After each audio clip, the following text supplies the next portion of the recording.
Alors bonjour à toutes d'être venus encore pour ce cours. Le deuxième cours qui fait partie d'une série de cours sur le Shalom Bayit, l'harmonie du couple. On a parlé la fois dernière, en résumé, on a essayé d'expliquer la source, si vous voulez, de l'homme et de la femme, qui était Adam et Chava, d'essayer de comprendre la complexité de ces deux êtres, qui sont en fait à l'origine de ce que nous sommes. Donc sur le plan féminin comme sur le plan masculin, et d'essayer de comprendre un peu toutes les formes d'interrogation qu'on a pu avoir, c'est-à-dire que Chava, donc elle a été séduite par le fait de consommer du Etzadat. Oui, on a dit que c'était Tov, Nermad et Tahava, donc c'est un état émotionnel. Et que cette émotion qui fait partie de sa nature l'a en fait desservie, puisqu'elle a fauté, elle a été capable de consommer ce Etzadat. Ensuite, on a expliqué que, à la suite de ce qu'elle a fait, elle a, entre guillemets, pas assumé parce que elle a proposé à manger à son mari, et Rachid expliquait que pourquoi elle a donné à son mari, parce que elle n'avait pas supporté, elle, l'idée que son mari pouvait épouser une autre femme qu'elle, et qu'elle elle mourrait et que son mari épouserait une autre femme qu'elle. On a expliqué que c'est quoi cette attitude? Alors, on pourrait le traduire comme une forme de jalousie, mais nous on a préféré le traduire comme une forme d'association. Et on a dit pourquoi une femme est associée à son mari jusqu'au point de penser que son mari ne pourra pas avoir une autre femme qu'elle, parce qu'au départ, Adam a été créé de la terre, oui, et Chava a été créée de l'homme. Donc elle se sait associée à quelque chose qui est son mari. Et ça fait partie de l'essence d'une femme. Et donc, parce qu'elle est associée, c'est aussi le travers de l'association, c'est que elle est associée, donc son mari, il pourrait pas, c'est impossible qu'il ait une autre femme qu'elle, et donc il va devoir mourir avec elle. Et on a expliqué ensuite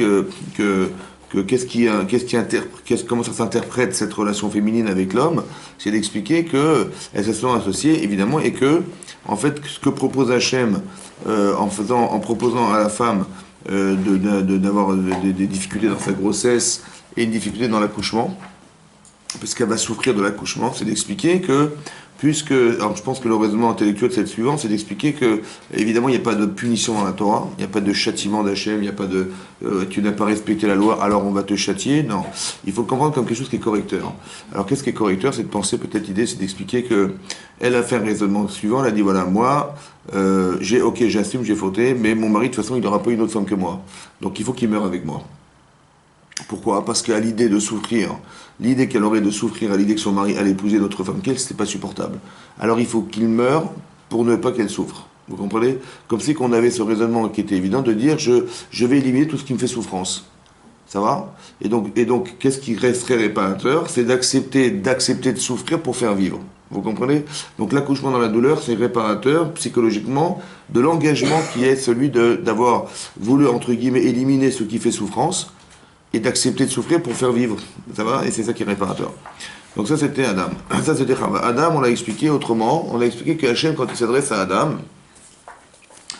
il a dit à Adam, il a dit, voilà, parce que tu as écouté la voix de ta femme, et que tu as consommé d'un arbre, de fruits d'un arbre que je t'avais interdit de consommer, alors la terre sera maudite et tu ne pourras pas produire, elle ne produira plus normalement de ses fruits, si ce n'est que tu fais l'effort de le cultiver et de le labourer. Et on avait trouvé étonnant que Hachem ait pu dire, parce que tu as écouté la voix de ta femme, et que tu as consommé d'un fruit que je t'avais interdit de consommer, alors la terre sera maudite. Alors, c'est pas très logique, il aurait mieux valu dire, parce que tu as mangé d'un fruit que je t'avais interdit de consommer, que la terre sera maudite. Qu'est-ce que ça a à voir avec le fait qu'il ait pu entendre sa femme? Oui? Sa femme, c'est un prétexte. C'est pas la cause de sa faute. On aurait dû dire, évidemment qu'il a écouté sa femme, évidemment, mais la vraie faute, c'est pas de l'avoir écouté, la vraie faute, c'est d'avoir consommé quelque chose qui était interdit de consommer. Alors on a expliqué en fait, en gros, je vous résume, que le col, c'est marqué, il a écouté la voix de sa femme, il n'a pas écouté la parole de sa femme. Et là, il faut bien comprendre qu'il y a une différence entre peut-être on aura l'occasion d'en discuter, il y a la parole de sa femme et les intentions de sa femme. Vous avez compris? Et donc ici, il a écouté la voix de sa femme. Alors quelles étaient les intentions? Les intentions étaient de manifestement amener son mari à consommer quelque chose qu'il n'aurait pas eu le droit de faire. Maintenant, entre l'ordre d'Hachem et ce qu'elle lui propose, normalement, il n'y a pas photo. Quand vous avez votre femme, elle vous propose quelque chose qui est interdit par la Torah, vous avez Hachem d'un côté et votre femme de l'autre côté, normalement, on ne devrait pas écouter. Seulement, il y a un autre paramètre qui intervient, c'est le col. La voix, ça veut dire l'influence, le désir, que tous les avantages qu'elle a manifestement pu interpréter par des sentiments qui ont été verbalisés chez elle et que son mari a entendu. Et il est rentré dans cette perspective-là. Ça veut dire que le sentiment qu'elle avait, ou la sensibilité qu'elle avait, ici, à chaque fois, la dessert. Vous avez vu, elle a vu le Etzana, ça l'a desservi. Elle a proposé à son mari, ça l'a desservi. Ça veut dire qu'il y a une mauvaise utilisation de ce que nous sommes. Ça va? C'est-à-dire qu'une femme, elle peut avoir des sensibilités qui sont extrêmement importantes dans un couple, et elle peut les utiliser contre son mari et contre elle-même. C'est ça. Mais maintenant que son mari n'est pas émotionnel comme elle, il est plus, disons, plus rationnel, son mari est plus rationnel, plus dans la loi, moins dans l'émotion, il a écouté la voix de sa femme alors qu'il aurait dû être un homme. C'est-à-dire que dans son couple, ici, ce qu'on reproche à Adam Arishon, c'est de ne pas avoir été l'homme de la situation, c'est-à-dire en disant à sa femme, écoute chérie, je suis désolé, là tu vas trop loin. Tes émotions t'emportent et tu dérapes. Il n'a pas été capable d'être cet homme. Il a écouté la voix de sa femme et pas la voix de l'homme qui aurait dû dire à sa femme. C'est ça que ça veut dire. Donc ça veut dire qu'ici, on voit que chacun il a une nature différente, ouais, et que en fait, chacun n'a pas respecté sa nature. Disons, était victime de sa nature. Ça va, la faiblesse d'être dans le rationnel sans avoir d'émotionnel, ou la faiblesse d'être trop émotionnel et de tomber dans le piège de l'émotionnel. Ça va? Ça veut dire que on sait que le cœur est plus fort que la raison, et on peut basculer là-dedans. Et une femme, elle a, on va dire, cette force et ce défaut à la fois. Ça va? Voilà. En gros, c'est ce qu'on avait à peu près perçu. Maintenant, on va plus rentrer dans les détails. Voilà. Mais tout ça, ce que je vous dis, c'est ce que je trouve dans la Torah. Je n'invente rien, je ne suis pas un psychologue, donc je vous tout dis que des choses que je retrouve ici. Alors, ici, c'est marqué la chose suivante. Donc, on est dans la parashat Lech Lecha. C'est marqué Achar Adevarim Haele. Donc, après ces paroles, Vayat va Hashem el Avraham. Après les paroles, après ce qui s'est passé, effectivement, Abraham, il a fait la guerre contre les rois, les 5 rois, les 4 rois qui avaient battu les 5, et tout à coup, Hashem apparaît Bamachazé. Il apparaît dans une vision. Donc Avraham Avinu, il dort, et tout à coup, il apparaît en rêve. Donc il a une vision. Les morts, Altir Avraham, Anochi Magen Lecha, Sachar Bemeod. Il dit, ne t'inquiète pas, et c'est vrai qu'il a eu énormément de miracles, parce qu'on sait comment il a fait la guerre. Avraham Avinu, il a pris du sable, il a jeté, ça devenait des lances, des flèches, etc. Il dit, t'inquiète pas, ton salaire, il est resté entier dans le monde à venir. Voilà ce que lui dit, quand c'est qu'Avraham était préoccupé par ce qu'il avait vécu, il a gagné les guerres, mais c'était pas gratuit. Ça va? Et Hachem, il a dû lui envoyer, donc de lui faire des miracles, donc il a dû le retirer de son salaire au monde futur pour lui permettre de subsister sur la terre. Il dit, t'inquiète pas, ton salaire est entier. Ok. Vaïmer Avraham, Hachem Elohim, matitelni vani olech haririm. Sur ce, Avraham, il va dire, ok, j'ai gagné la guerre, tu m'as fait des miracles fantastiques, ok, j'ai joui de tout ça, c'est vrai, mais je me déplace sans enfant. Donc il est préoccupé, Avraham, par l'héritage. Ouais, du clan d'Israël qu'il a envie de créer. Et il dit Ani olech hariri ben masek beti ou damasek Eliezer. Et celui qui s'occupe de ma maison et qui va effectivement hériter de tout ce que j'ai et de tout ce que je suis, c'est Eliezer. Mais c'est pas ce que j'espérais. J'espérais avoir un enfant et que cet enfant, il serait la continuité d'Abraham Avinu et qui allait composer le clan d'Israël. J'aurais pas imaginé que ça puisse passer par Eliezer lui-même. Voilà ce qu'a dit Abraham. Voilà. Ok. Alors ensuite, c'est marqué plus tard que... Alors je saute, hein, c'est marqué plus tard la chose suivante. On est marqué Sarah Ishet Avram Lo Yaldalo. Donc la femme, Sarah, qui est la femme d'Abraham, elle ne lui donne pas d'enfant. Vela Shifra Mitzrit. Mais elle avait une servante égyptienne, Ushma Agar. Non, c'est quoi la servante? C'est quoi une servante? Ici, c'est quoi une Shifra ici? Hein? C'était qui Agar? Hein? C'est une princesse. Est-ce que c'était une femme de ménage? Hein, non, elle avait bien par terre. C'est quoi une Shifra ici? Hein? C'est ça. C'est l'élève de Sarah. En fait, c'est la meilleure élève de Sarah. Qu'est-ce qui se passe? Donc, qu'est-ce qu'elle voit? Elle s'est dit, voilà, elle avait une servante qui était donc son élève, la meilleure élève qu'elle avait, qui était Agar. Va Tomer Sarah et Abraham. Et surtout, sur ce, Sarah, il va dire à Abraham, Inena Atsarani Hashem Iledet. Hashem m'a privé, m'a bloqué, on va dire, stoppé, d'avoir des enfants. Bonai Shifrati, Voulai Ibane Mimena. Ok, il dit donc, tu vas épouser ma servante, cette femme, donc, et tu peux être Oulai Ibane Mimena. Ça veut dire, je construirai par elle. Ça veut dire, je construirai une famille. Ça va? Ça vous choque pas? Ça va? Tout va bien? Ah, c'est choquant, non? Elle a tenté pour faire tuer son mari, pour qu'il se marie avec une autre femme. Et là, Sarah, elle prendra une autre en face de moi. Très bien. Ok, à part ça. Ça choque parce que c'est contradictoire avec ce travail en fait. Mais ça vous choque? Est-ce qu'une femme a fait un truc pareil? Ah, ça vous dérange pas vous? Ah si, c'est sûr. Ah très bien. Donc c'est ça qui me choque moi. Ce qui me choque, c'est comment est-ce que c'est féminin de dire à son mari, écoute, j'ai pas d'enfant mais j'ai une très bonne idée. j'ai ma meilleure élève, tu vas l'épouser. C'est féminin ça? C'est féminin ça? Hein? C'est même pas humain, c'est pas féminin. D'accord? Est-ce que c'est féminin? À part ça, elle a dit une chose incohérente. Elle a dit Oulaï Bané. Je construirai par elle. Je construirai quoi? Parce que, construire quoi? C'est l'enfant qui va naître, il va être l'enfant de qui? De Sarah ou il va être l'enfant de Hagar et d'Abraham? Sur le livret de famille, on va marquer quoi là-bas? On va marquer Sarah et on va marquer un. Hein? On va marquer Hagar. Donc ça veut dire que je construirai par elle. D'abord, c'est pas féminin. Ça va? Une femme, elle dit pas à son mari, tiens, je trouve une bonne idée, on n'a pas d'enfant, tu vas épouser une autre femme que moi, laquelle, voilà, ma servante. Bon, ça se fait pas, ça. Et à part ça, elle lui dit, écoute, je vais construire par elle une famille. Bon, on a du mal à comprendre. Ensuite, c'est marqué, donc je continue le texte. D'accord, alors ensuite, qu'est-ce qui est marqué? Où est-ce que je suis là? Voilà, et c'est marqué ensuite, va Tomer Sarai, Bonad Shifrati, va Ishma Avram l'école Sarai. Et tout à coup, c'est marqué qu'Avram, il a écouté la voix de sa femme. Comment il a pu entendre une chose pareille? Il a entendu l'intention de sa femme. Oui, mais c'est quoi l'intention de sa femme? En fait, elle a voulu faire une chose qui était impossible humainement. Ouais. En disant à son élève de... C'est courageux ce qu'elle a fait. Et du coup, elle s'est dit, peut-être que Hachem fera aussi une chose impossible pour moi vu que je suis stérile. J'ai compris, ça veut dire, vous dites quoi? Mais quoi, c'est qu'elle espérait avoir des enfants ou elle espérait avoir des enfants par elle? Quand vous dites ça, elle a fait une chose impossible. Mais Agar, a priori, elle est censée en avoir, elle. Oui, là, pour en avoir elle ensuite. Ah, c'est ce qu'elle a pensé là? Ou là, Ibané Mimena, c'est qu'elle va avoir des enfants? Par la suite, peut-être que ta prière, elle va s'ouvrir parce qu'elle aura fait ça. Non. Oui, a priori, mais qu'est-ce que ça veut dire? Comment ça se comprend sur le plan féminin, ça? Ça veut dire quoi, ça? Elle est pas folle, ça, Marie. Elle est pas... Non, c'est un sacrifice. Elle s'est sacrifiée pour Ah ouais? Puisqu'elle savait très bien qu'Abraham voulait qu'il y ait une descendance. Alors? C'est un sacrifice de laisser la place. Est-ce que ce sacrifice, vous l'entendez comme quelque chose d'épanouissant? Ah non, non. Alors, est-ce que Hachem, il veut des choses pareilles? Non, mais elle a supposé que ça pouvait être... Non, mais franchement, entre nous, est-ce que c'est logique?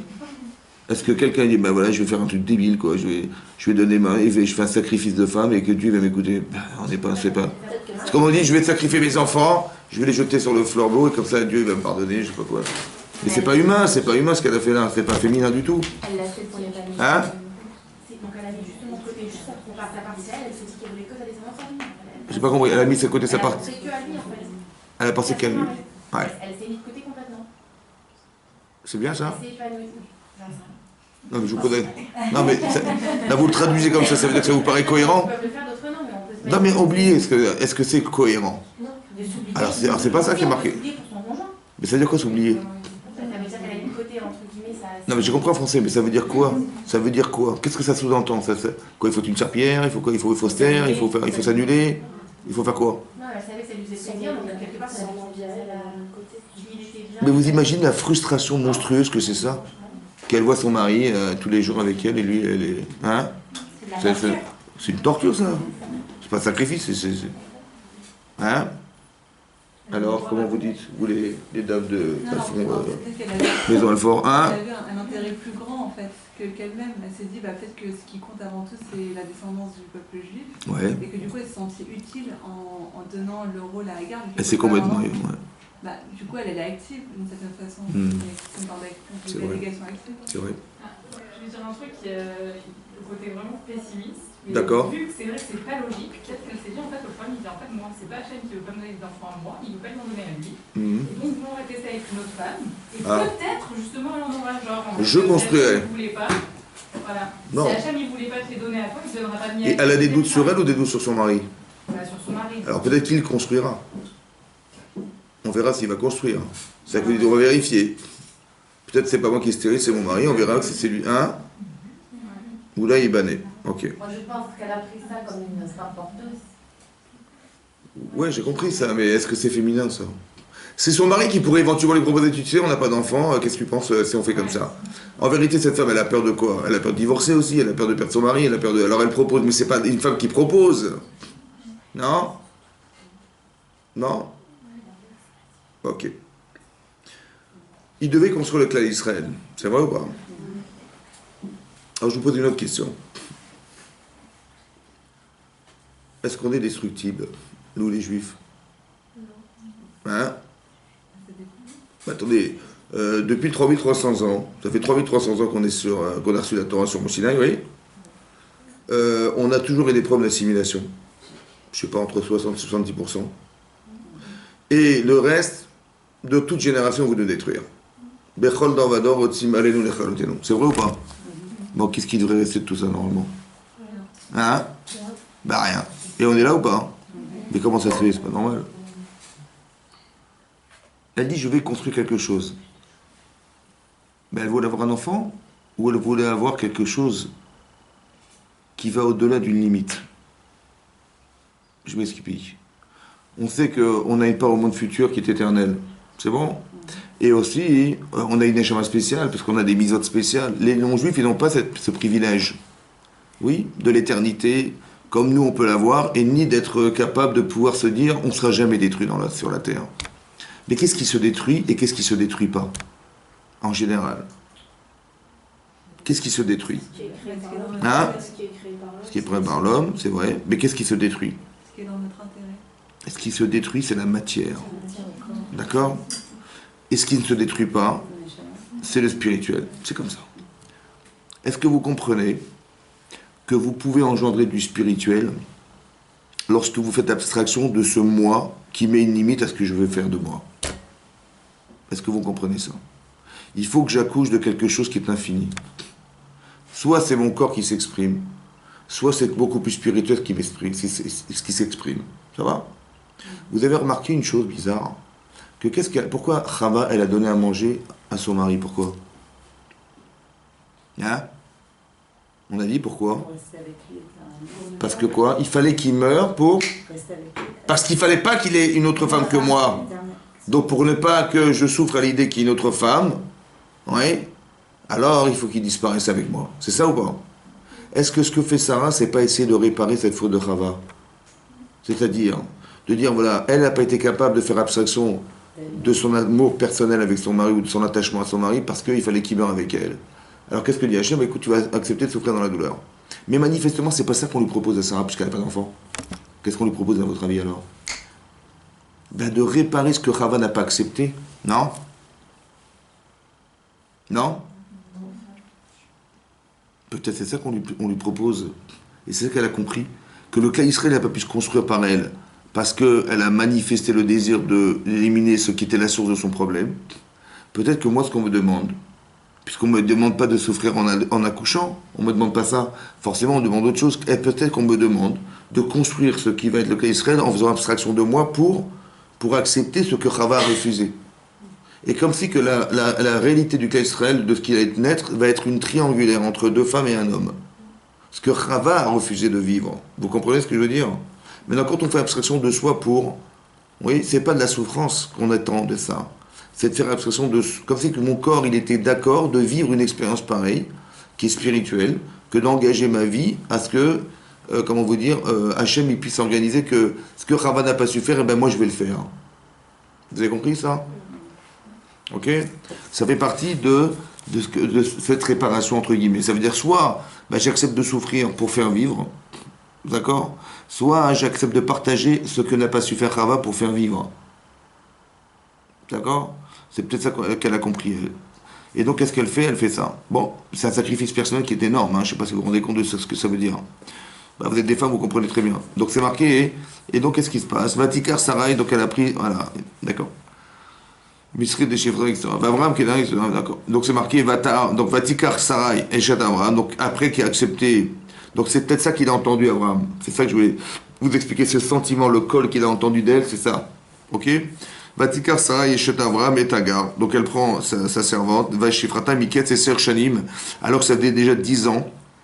La chevet d'Avram, Beretz Kenan, qui vivait avec Avram, elle vivait avec Avram en Eretz Israël. Donc elle a espéré qu'avec le mérite de la terre d'Israël ça marcherait, ça n'a pas fonctionné. Donc va être Notal et Avram, va Isha l'Oleisha, donc elle lui a donné à son mari pour femme. Voilà. Va y avoir la gare, va tard.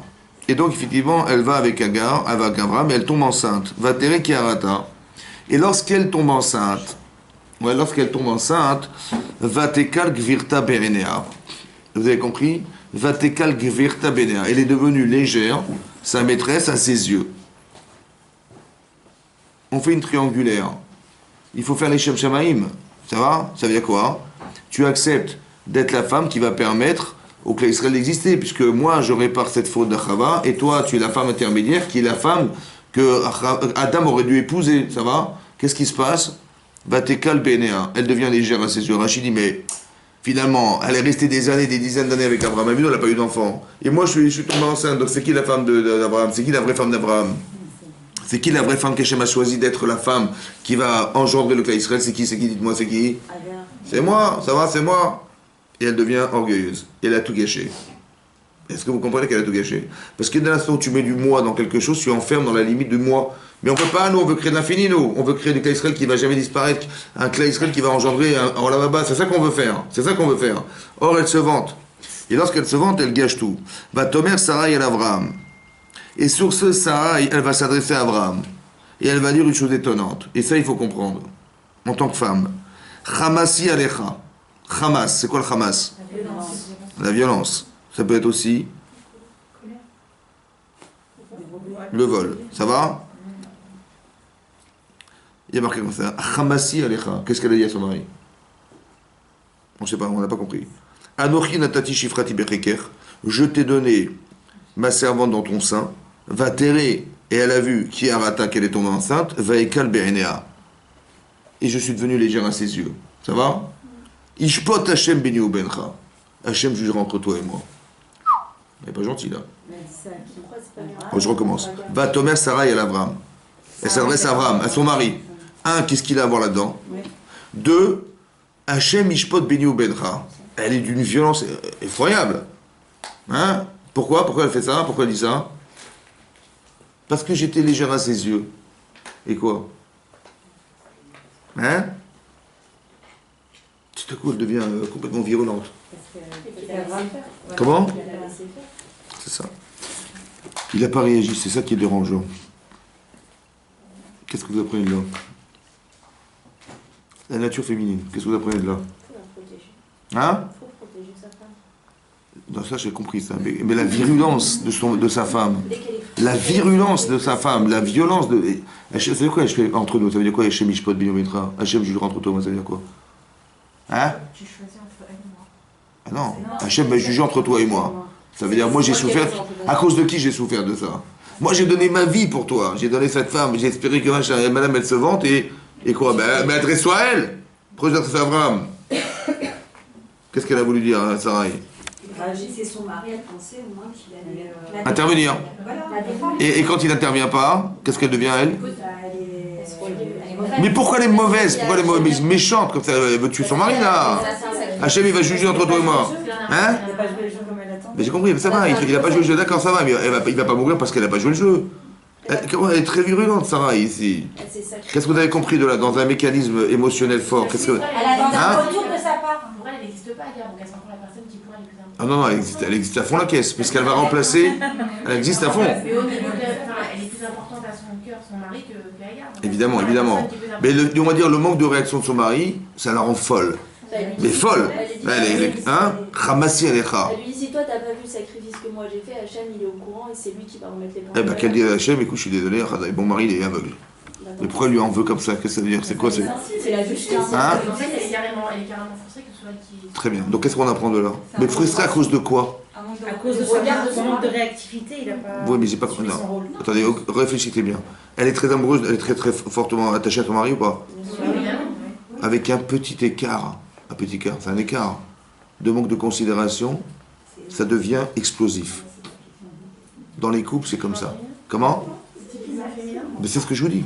C'est typiquement féminin. Ça veut dire que quoi? Que la frustration féminine, elle est proportionnelle à l'amour. Que plus j'aime, plus je peux être touché qu'on ne considère pas ce que je suis aux yeux de mon mari. C'est très fort, ça, ce qui est marqué là. Elle a dit Hamasi Alecha. C'est tellement grave que le Midrash Rabbah dit qu'elle est morte avant Abraham Avinu. Donc il y a une erreur derrière tout ça. Vous comprenez? Mais je veux dire que ça fait partie du problème féminin qui est marqué là. Après, on va essayer de réfléchir. Alors, je vais vous lire Rashi. Ça va? On va dire Rashi. Hamas Yelecha. Alors, il dit comme ça. Hamas Asouili. En fait, il faut le traduire comme l'injustice qui m'est faite. Parce que moi, j'ai fait des efforts pour qu'on arrive à construire ensemble avec Israël. J'ai fait un effort qui est surhumain, qui est pas du tout féminin, mais j'ai dit, mais bon, j'ai compris quelque chose d'énorme, et j'aurais tellement voulu que ça se réalise. Mais je vois qu'elle se vante, et je vois que, entre guillemets, tu ne réagis pas. Ça, pour moi, c'est une injustice. Alors je te renvoie le Honesh. Regardez ce que dit Rashi. Il dit à Hamas, à Souli, ouais, Alecha animati la Honesh. Sur toi, je renvoie le châtiment. Mais qu'est-ce qui s'est passé? Qu'est-ce qu'elle a compris pour être tellement virulente contre Abraham Avinu? Attention. Quand tu as prié Hachem, je vous ai lu dans la passage avant, oui, je l'ai fait exprès de vous le lire, pour dire quoi? Que quand Abraham il a gagné des guerres par miracle, Hachem dit t'inquiète pas, ton salaire il est aussi grand que d'habitude. Ne t'inquiète pas. Il dit ok, j'ai Arzak, merci beaucoup, mais mon salaire c'est une chose, mais je n'ai pas d'enfant. Ça va? Elle a dit mais quand tu as prié Hachem, ouais, qu'est-ce que tu as dit à Hachem? Tu as dit, je n'ai pas d'enfant. Ok? Et elle lui dit Kishit Palantar Matitenli, Vani Olech Hariri. Il dit mais tout ce que tu m'as donné, ok, tout ce que tu m'as donné, les miracles et tout ce que tu m'as permis d'avoir, c'est bon, merci beaucoup, mais je n'ai pas d'enfant. Oui? Loïd Palalta il Alecha. Il dit tu n'as prié que pour toi. Veaya Lechalid Palaleshnenu. Elle dit sa femme à son mari, tu sais ce qui est virulente chez elle? C'est qu'il dit mais comment tu as osé dire je? Tu aurais dû dire nous n'avons pas d'enfant. Et je serai tombé enceinte de toi. Vous avez compris ce qu'il dit Rashi, c'est ou pas? Qu'est-ce qu'il dit Rashi? C'est quoi la frustration qu'elle a? Il n'a pas inclus comme Il n'a pas considéré. Comme en vérité, il n'a pas réagi. Sa servante, elle se vante devant Sarai. Ça va? Elle dit, mais attends, elle se vante. D'abord, elle fait n'importe quoi. Elle casse tout ce qu'on a pu créer ensemble avec mon mari. Et d'un autre côté, mon mari, il ne réagit pas. Ça veut dire quoi? Hein? Qu'il accepte ce qu'elle a dit, Oui. qu'il est vraiment égoïste en fait. Bah, et d'où je sais? Parce que de base, il n'a pas pris pour moi. Parce qu'il a dit je. En fait, la question c'est la suivante. Un, comment ça se fait qu'elle va voir son mari? Deux, d'où elle a su que je veux pas dire nous? Que des fois je dis je, mais je pense à ma femme, j'ai dit je veux partir en vacances, et bon, bien sûr que je pars en famille évidemment, mais c'est quoi je? Elle dit non, je ça veut dire je. D'où elle a su que je veux dire je et pas nous? Hein? Il a pris la garde finalement. Mais pourquoi? D'où elle a su elle que quand elle a dit je n'ai pas d'enfant, c'était je et pas nous n'avons pas d'enfant. Et tu aurais dû dire nous, mais non, peut-être ça veut dire nous. D'où elle a su que ça veut dire je? Parce que quand Agar elle a eu un enfant, il n'a pas pensé à elle, c'est-à-dire il a laissé s'enorgueillir et pas la défendre. Donc il a confirmé. Mais pourquoi c'est je et pas nous là? Parce qu'il est indifférent à la souffrance de sa femme. Exactement. Très bien. Il a eu son enfant. Mais comment ça? Khazak, ça veut dire qu'elle a traduit ça comme ça. C'était vrai ou c'était faux? J'en sais rien, moi j'aurais traduit pareil.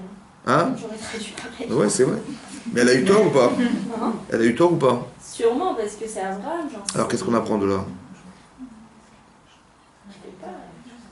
Il faut faire quoi alors? Il faut être de marbre, il faut être en béton, il faut faire quoi? Parce que c'est marrant, parce qu'on est victime de ce qu'on aime. C'est dur quand même. Hein? Alors comment ça s'arrange? Alors je dis, ah ben non, alors je vais pas aimer mon mari, comme ça moi j'ai pas de problème. Ben non, parce que dès que j'aime trop, après il arrive n'importe quoi, ça se fait des explosions. Alors qu'est-ce que vous en pensez, mesdames? Il dit le Honesh que j'ai reçu, je te l'envoie sur toi. Parce que tu as pas dit nous, tu as dit je. Mais c'est pour lui apprendre à penser en nous. Hein? C'est pour lui apprendre à penser en nous. Ça lui dit je te renvoie pour que tu la punition. La chose pour que je puisse enfin penser en nous, vu que l'homme ne pense pas en associé, vu que la femme oui. C'est ça. Ça rejoint l'association qu'on a dit au départ. Elle a voulu utiliser l'association qu'une femme elle apporte à son mari pour l'aider à construire son couple. Et elle voit qu'il reste indifférent. C'est-à-dire qu'il n'est pas associé à elle. Il n'est pas associé à sa souffrance. Il n'est pas associé au sacrifice qu'elle est prête à faire pour le clan d'Israël, mais ça passe pour son mari, pour permettre que... Voilà. Et lui, il voit qu'elle se vante et sa réaction, elle est insupportable. Vous comprenez ou pas? C'est-à-dire qu'est-ce qu'une femme, elle attend de son mari, c'est quoi? Mais de la considération. C'est un manque de respect, vous comprenez ou pas? Une femme est très sensible à ça. Ça fait partie des paramètres qu'on doit développer, qui sont importants. Qu'une femme, elle peut devenir folle parce que son mari l'ignore. Ramassi alecha. C'est-à-dire, cette violence que j'ai reçue, cette injustice, je te l'envoie sur le Honesh sur toi. Parce que tu as dit je, tu n'as pas dit nous. Ça veut dire qu'on n'est pas ensemble. Et ça, c'est impossible. Vous comprenez ça? C'est-à-dire, qu'est-ce que reproche Sarah et son mari? Mais non, on parle de qui? On parle d'Abraham Avinu, on parle de qui là? De qui on parle? Abraham. C'est quoi la mida d'Abraham? C'est quoi la qualité d'Abraham? Ah, c'est un paradoxe de fou, ça. Ouais. Parce que lui, il donne sa chemise pour les gens, hein? Il est prêt, il fait la mila, il fait Shalom Torah, il est comme ça en attente de faire de l'hospitalité. Et comment ça fait qu'en couple, il n'est pas chesed? Comment ça se fait? Parce que manifestement, il montre rien, il reste indifférent à... Hein? Peut-être que c'est son interprétation à elle. C'est bien que les Bah, il a rien dit quand même. Il aurait dû dire on parle pas comme ça à ma femme. Je sais pas où il aurait dû réagir. Hein? Mais en fait, il a le chesed, mais pas complètement. Il a le chesed extérieur, Ouais. pas à l'intérieur C'est-à-dire? de son noyau, quoi. C'est qu'il a un chesed, mais qui n'est pas complet. Donc, du coup, elle lui, grâce à elle, il est pas. C'est quand même incroyable parce que est-ce qu'il vaut mieux être chesed avec sa femme ou avec ses voisins? À la racine, c'est. Non mais la logique, c'est quoi la logique? Sa femme. Avec sa femme. Et lui, alors, j'aurais dit, bah si déjà avec les voisins il est comme ça, alors avec sa femme, a fortiori. Non? Oui, parfois, Et là, elle est toute surprise qu'il n'a pas été capable de réagir. Avraham Avinu, il n'a pas réagi. Vous vous rendez compte qu'elle a dit, mais tu as prié pour toi. Lui, c'est l'antithèse de l'égoïsme, Avraham Avinu. Et elle a osé dire, qu'est-ce que vous apprenez de là? Peut-être que d'habitude il est précédé avec elle et là c'est la première fois et ça l'a choqué. Ben, la première fois, c'est pas grave. C'est la première fois, c'est pas grave. Mais là, elle lui dit, je t'envoie la punition sur toi. C'est d'une violence incroyable, quoi. Hein, comment ça s'explique, ça? Dès qu'on a un recette trop grand, parfois ça éclipse. Hein? Enfin, parfois qu'on a un recette qui est trop grand, ça éclipse les proches, quoi. C'est incroyable, quand même. A fortiori, je sais pas quand il entend ça. Mais d'avoir répondu, de ne pas avoir répondu, de devoir répondre, c'est un acte de chesed. C'est un acte de chesed vis-à-vis d'elle. Hein? C'est quoi le chesed? C'est quoi la bonté? C'est ça, hein, c'est ça. Hein? Qu'est-ce que vous apprenez de là? Bah, on apprend de là, ce qui est incroyable, hein, c'est qu'il y a un grand Yetzer Hara, je pense, de ne pas faire de chesed à son épouse. Et que c'est un truc, le vrai chesed, il est là.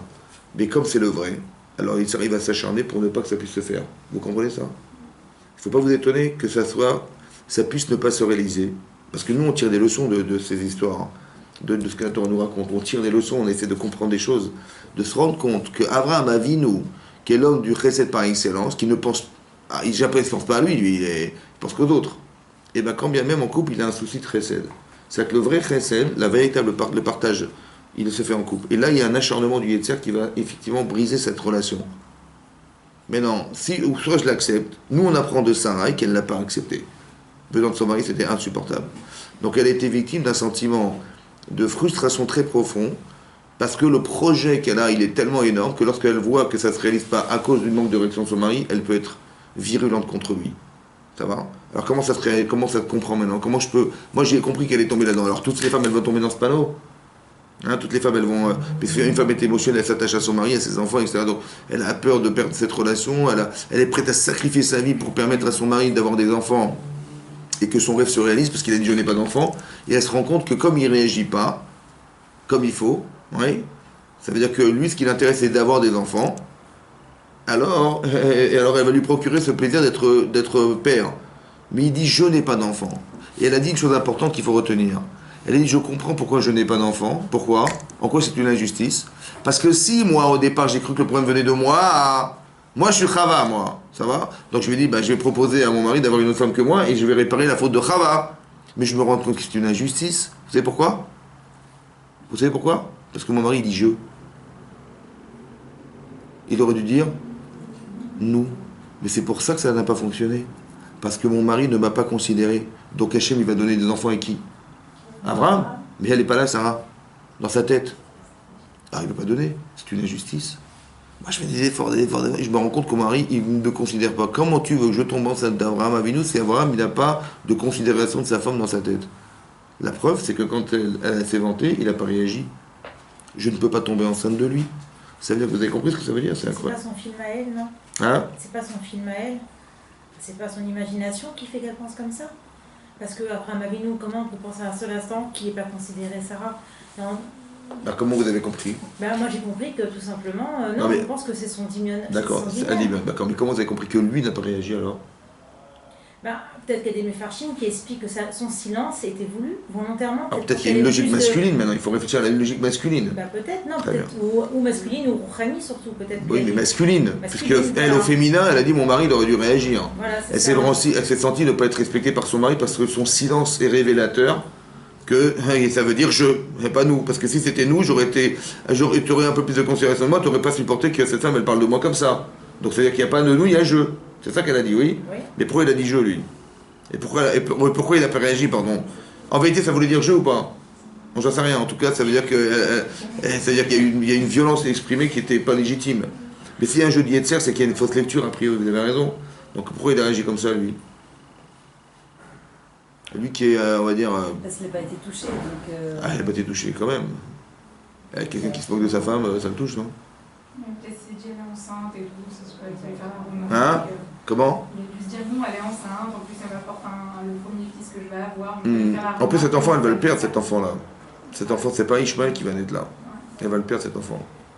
Mais peut-être que je pense qu'il y a une logique masculine qui est différente. Peut-être le fait que lui-même, il était mal à l'aise, qu'il ait pu tomber enceinte de la guerre aussi rapidement, que par dépit, il s'est tué en fait. C'est-à-dire qu'il est resté il a été un peu plus court. Enfin, c'est typiquement masculin, ça veut dire, je sais pas comment je noter. J'ai compris. Ouais, c'est vrai, vous avez raison. Non, c'est vrai, c'est vrai. Parce qu'il n'a pas d'argument, il n'a pas de réponse à la problématique. Il n'a pas compris ce qui se passait. Il y avait des années qu'il attendait d'avoir un enfant avec Sarah et il n'était pas trop longtemps avec elle. Non, mais est-ce qu'il a vu qu'elle se vantait devant lui? Devant elle? C'est possible que non. Non, sinon ça ne serait pas marqué. Je pense que si c'est marqué, c'est qu'il a vu, mais il n'a pas Mais réagi. ils comprennent pas tout. Comment? Ils comprennent pas tous les pics des femmes entre femmes. Ben, c'est pas dire pourquoi ils ne comprennent pas. Parce qu'ils n'ont pas ce regard, cette sensibilité-là de Cette de la nature. femme. C'est pour ça que je vous dis que c'est une grande mitzvah en couple de comprendre la nature masculine et féminine. Pourquoi c'est aussi les deux, il faut comprendre. Une femme, elle doit comprendre la nature masculine, pourquoi? mieux les événements. Parce que pour dire que c'est ce qu'il a... S'il n'a pas réagi, c'est aussi normal en tant qu'homme. Et donc elle se serait énervée? Non, c'est ça qu'elle aurait évité. Elle n'aurait pas été violente. Mais une femme, on peut savoir qu'une femme... Donc le mari doit faire attention, d'apprendre à réagir au quart de tour. Et une femme, elle doit aussi... Parce que dans sa logique, je pense que comme ça. Quand elle se vante, elle dit, mais en fait, ça fait des années que Sarah, elle essaie d'avoir des enfants, elle n'en a pas. Elle dit ça. Est-ce que ça peut être logique pour un homme de dire, bah, peut-être que finalement c'est elle? Hein? Ça peut être logique ou pas? Parce que lui, il n'est pas dans l'émotion du ressenti de son épouse, qui pense que c'est une manière de se vanter et de dénigrer son épouse. Peut-être qu'il dit, bah, finalement, si elle se vante, elle est fière d'être la femme qui va engendrer clan Israël. Il peut le dire comme, bah, elle a pas tort. Ça va? Ça peut être mais comment ça fait qu'il réfléchit de cette manière-là et pas plus dans l'émotionnel de son épouse, qui est la conséquence de ce qu'il pense? Parce que c'est masculin. Hein? Mais c'est ce que je vous explique. Donc si je l'ai compris maintenant, qu'est-ce que je dois faire maintenant? Moi en tant que femme, j'ai compris ça. Est-ce que je vais m'énerver contre mon mari? Mais non, mais comment lui expliquer alors? Hein? Comment lui expliquer alors qu'il n'a pas été... 2 minutes. Déjà, est-ce que je m'énerve?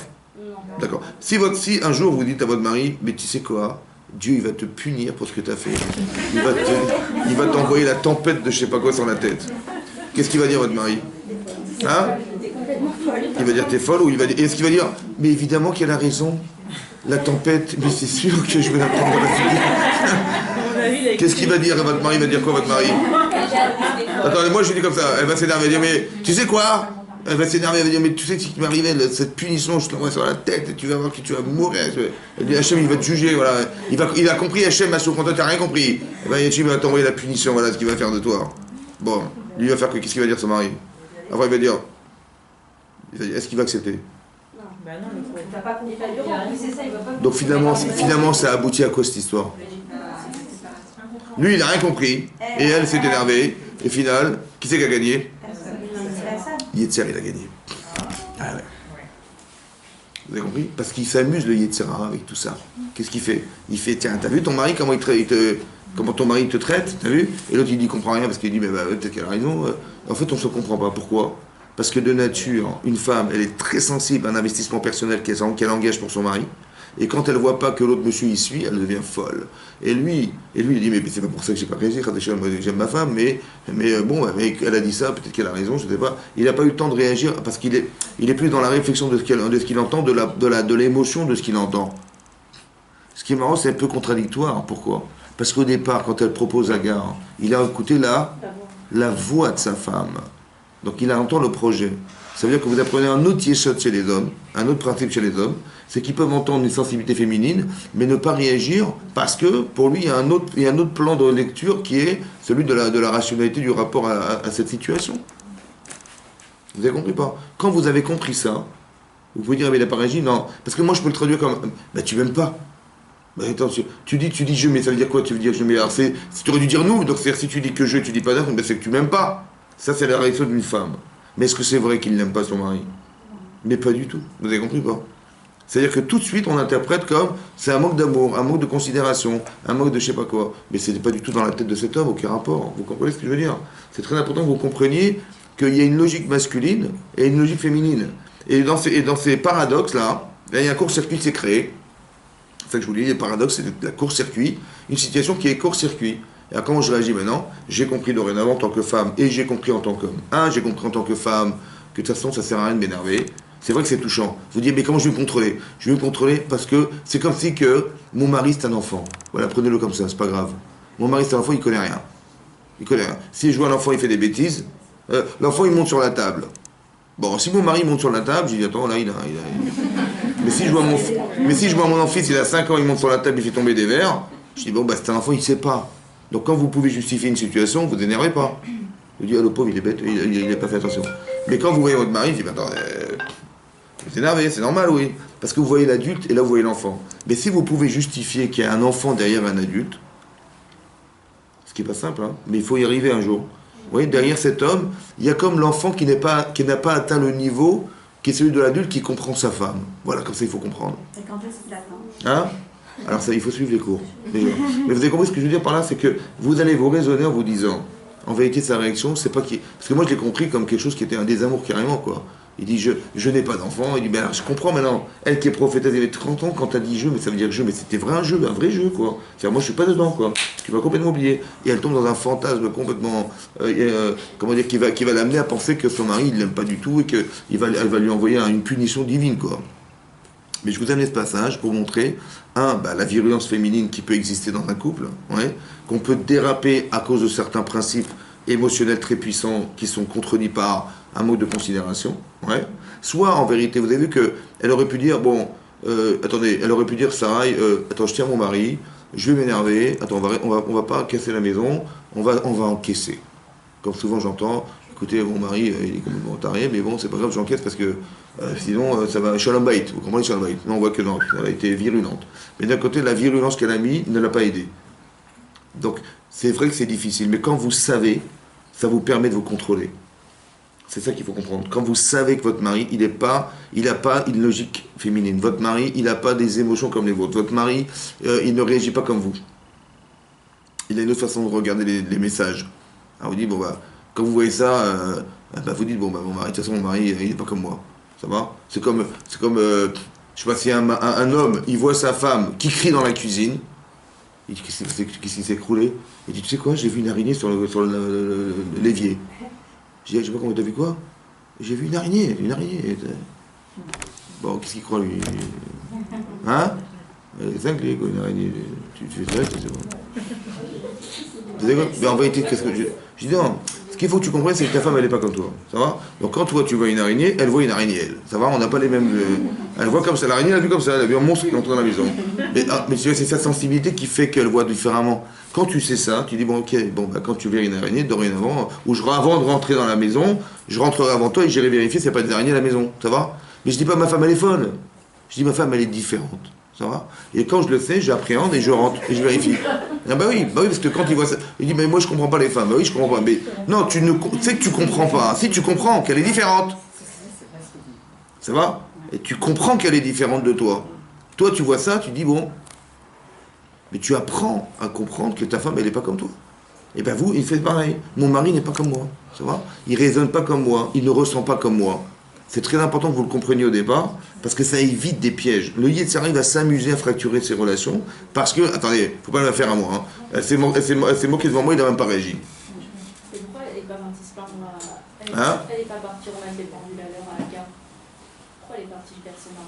Après, je vais vous expliquer ce qui se passe. Déjà qu'on comprenne déjà ses principes. Ça va? Vous avez compris ça? Comme par exemple, quelqu'un me dit, voilà, j'étais chez mes beaux-parents, homme ou femme, ouais. Et je sais pas, ma belle-mère, elle s'est moquée de moi, ou mon beau-père, il s'est moqué de moi devant ma femme. Et vous croyez qu'elle a réagi, madame? Hein? Ou alors, ma belle-mère, elle me parle mal et tout, ou elle me dit un truc pas très sympa, et vous croyez que mon mari, il vient, il a intervenu, il dit à sa mère, machin, il dit à sa mère, non, on parle pas comme ça à ma femme, et ben non, il a rien dit. Donc ça veut dire que quoi? Et ben je suis pas sa femme. Et l'autre dit, ben ma femme, je suis pas son mari, voilà, et au lieu de me défendre, elle m'a pas défendu. Ça vous parle ou quoi? Un petit peu, le dimanche? Ok. Qu'est-ce que vous en pensez, vous?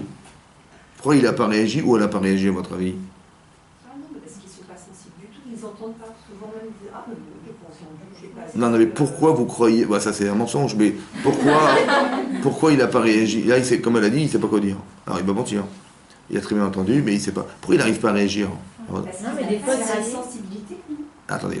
Quand on se moque des gens, il n'y a pas besoin d'avoir d'être un génie génie pour qu'on... Si par exemple, il a vu que sa mère, elle a vexé sa femme. Ou alors son beau-père, son père, il a vexé son mari. Elle dit rien. Il veut pas se mouiller là. Comment? Il veut pas se mouiller. Il veut pas se mouiller. Pourquoi? Parce que au niveau il n'aime pas les histoires. Il n'aime pas les histoires, ouais. Ah mais sa femme, elle va en pâtir de cette histoire. On dit, mais non, mais tu aurais préféré que tu réagisses, que tu te taises, ça va? Il dit, mais moi, il va venir, il dit, mais moi, je veux divorcer, pourquoi? Mais ma femme, elle m'aime pas. Attendez, quand on aime son mari, on vient de son mari il y a 3 mois, quand on aime son mari, jusqu'à présent, il me disait, t'es l'homme de ma vie. Et là, je vois que l'homme de ma vie, c'est son père, l'homme de sa vie, c'est pas moi. Ou l'inverse, vous avez compris? Voilà. Comment ça s'explique? Hein? Ben, il a épousé sa femme, je sais pas, ou il a épousé son mari. Non, mais en fait, il n'a pas consolidé des valeurs. Hein? Il n'a pas consolidé des valeurs importantes.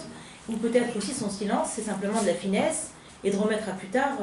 Ben là, c'est pareil, de la finesse. Elle était virulente contre son mari. Elle dit quelle finesse? Il n'y a pas de finesse ici. Il n'y a pas de finesse. Tu vois que je suis désolé. Hein? Il y en a aussi qui n'ont pas le courage. Mais pourquoi il n'a pas le courage? Parce que c'est sa mère, qu'il ne s'est jamais heurté ou opposé. Que tout d'un Vous coup, croyez que c'est que ça? Vous croyez que c'est que ça? Vous croyez? Faiblesse. C'est beaucoup, ça. Il C'est s'est pas que mis ça. à la place de sa femme, encore une fois. Il s'est Oui, c'est pas pas rendu compte à quel point elle a été blessée. Peut-être, c'est possible. Moi, je crois pas. Mais bon. Il sait bien que c'est bien. Il rentre pas en ligne de compte. Hein? Sa femme qui se débrouille, elle a pensé sa femme, même s'il était là. Mais pourquoi il n'intervient pas? C'est ça sa question. Elle dit, mais mon mari m'aime pas, puisqu'il n'est pas intervenu. Mais attention, sa mère, elle part comme ça se fait pas. Qu'elle me demande des excuses d'abord et que lui aussi, il allait dire à sa mère qu'elle s'arrête. Mais pas sur le moment. Alors, je vais vous expliquer un truc comme ça. Il faut comprendre, il y a un rapport psychologique parent-enfant. Je vous explique. Lui, ça fait 25 ans qu'il vit avec sa mère. Donc il a l'habitude d'entendre. Oublie l'habitude. Il avait 25 ans qu'on lui a répété au Talmud Torah, à la yeshiva, à l'école, il faut respecter ton père et ta mère. Donc il est dans un rapport de respect, d'honorer ses parents. C'est bon? Sa femme, ça fait combien de temps? Ça fait 3 mois. Bon, quand vous mettez sa femme, ça fait 3 mois, et l'autre, ça fait 25 ans, qu'est-ce qu'il va faire comme choix, à votre avis? Hein? Comment? Sa mère. Mais il est embêté parce qu'il a épousé sa femme. Pareil, mon père, ça fait 25 ans que je le connais. Mon père, je le respecte, etc. J'adore mon papa, etc. Mon mari, ça fait 3 mois. Mais c'est ça, construire des êtres, vous avez compris ou pas? Mais il ne faut pas vous étonner qu'ils ne réagissent pas, ou qu'ils ne réagissent pas. Pourquoi? Parce qu'il est très embêté.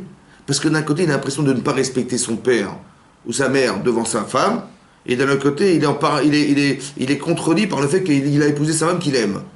Le fait qu'il ne réagisse pas, c'est pas qu'il n'aime pas sa femme. Le fait qu'elle ne réagisse pas, c'est pas qu'elle n'aime pas son mari.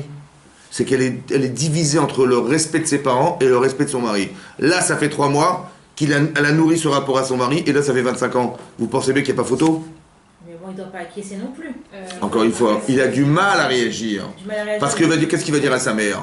D'un côté, il va dire un reproche qu'il n'aurait jamais pu dire s'il respectait sa mère. Et ça pose un problème dans son cerveau qui fait qu'il n'est pas capable de réagir. Autant qu'elle dit, mais attends, je veux bien, mais attends, mon père, je ne veux pas qu'est-ce que tu veux dire à mon père. Vous avez compris? Elle est très embêtée parce que d'un côté, elle aime son mari, mais elle respecte son papa. Et ça crée encore un court-circuit. Donc le fait de ne pas réagir à une situation pareille, ça peut être révélateur du fait qu'elle ne sache pas comment réagir ou que lui ne sache pas comment faire. Son silence n'est pas révélateur d'un manque d'amour. Son silence ou son silence à elle est révélateur de son incapacité à réagir dans une situation qui est complexe. Parce que d'un côté c'est son père, et d'un côté c'est sa mère, et il ne sait pas quoi faire. Vous avez compris? Faut pas traduire, on va arrêter de traduire que le silence est révélateur. Qui c'est qui veut faire ce lien en fait? Les serres. Mais tu vois, ton mari, tu rigoles ou quoi? Tu vois ta femme? Et donc ça crée des histoires. Parce que c'est lui qui va gagner au final. On va briser des couples. C'est pas ça qu'on veut faire. On veut apprendre qu'il y a une logique. Laquelle la logique? La logique du respect qui est confondu entre celui de sa femme et celui de ses parents. C'est ça le problème. C'est ça la logique. Vous avez compris? C'est ça qu'il faut retenir. Et alors ici, ça se passe comme ça. Maintenant, vous avez vu que ici, comment vous dire? Donc, qu'est-ce qu'elle fait? Donc, elle va être virulente contre son mari. Et donc, on trouve cette forme de violence, en fait, qui est une violence verbale. Donc, c'est important que les hommes l'écoutent aussi, parce qu'un homme, il peut ne pas comprendre. Il dit, mais qu'est-ce qui lui prend, là? Ça va, c'est pas grave. Souvent, ça arrive comme ça, vous avez compris? Il dit, mais où est-ce qu'elle a été chercher des trucs c'est pas grave, ça va, c'est pas grave. Encore une fois, c'est une méconnaissance d'une sensibilité féminine. C'est une méconnaissance. Et la Torah nous apprend combien une femme, pour des valeurs émotionnelles très fortes, elle peut s'attacher à ça plus que tout. Et elle a l'impression que son silence est révélateur, qu'elle a moins d'importance que cette femme. C'est comme ça qu'elle va le traduire. Pour lui dire, si tu te tais, c'est que forcément, Agar, elle a une importance fondamentale. Alors que c'est faux. Vous comprenez ce que je veux dire? Son silence peut être révélé. C'est ça le problème, c'est qu'est-ce que je vais mettre dans le silence de mon mari? Voilà. Il y a une bulle. C'est vide. Qu'est-ce que je mets dedans? Je dis, qu'est-ce qu'il peut y avoir d'autre qu'il ne réagit pas? Donc c'est qu'il ne m'aime pas. Moi, j'aurais réagi. Et lui, il ne réagit pas. C'est qu'il ne m'aime pas. Vous avez compris? Non, c'est pas forcément pour ça. Toi, tu réagis pour des raisons qui sont féminines. Mais il faut rentrer dans le masculin pour comprendre que ça peut ne pas réagir. Et comme ça peut ne pas réagir, ça me calme. Voilà, j'avais cru que c'était ça, c'est pas ça. On voudrait me faire croire. L'imaginaire. Très important que vous compreniez ça. Ok? Mais alors là, vous avez aggravé le cas d'Abraham Avinu, hein? Comment? Vous avez aggravé le cas d'Abraham Avinu. Non, vous allez comprendre après. Ça, c'est ce que j'apprends. Ça va? Ça veut dire qu'il y a un Yetzirah. Alors écoutez-moi bien. Mais non. Regardez dans la paracha de Toldot.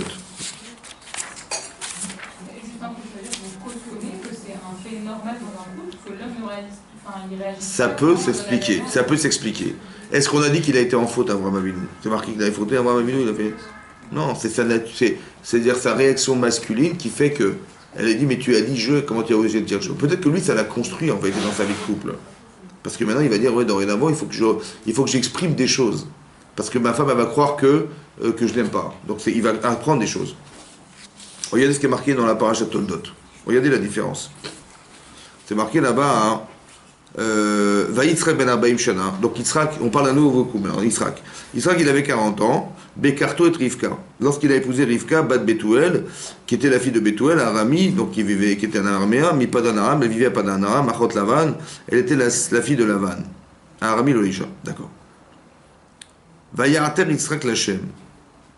Maintenant, qu'est-ce qui se passe? Rachid nous explique que Rivka était stérile. D'accord? Ok. C'est-à-dire qu'il a épousé, elle avait 3 ans, il a tenu 10 ans pour qu'elle ait des enfants, et au bout de 10 ans après, il a toujours pas eu d'enfants. Et là, il va commencer à prier. Ça fait 20 ans qu'il vit avec elle. Bon. Vayarter Yitzhak Lachem. Il a prié fortement Yitzhak Lachem.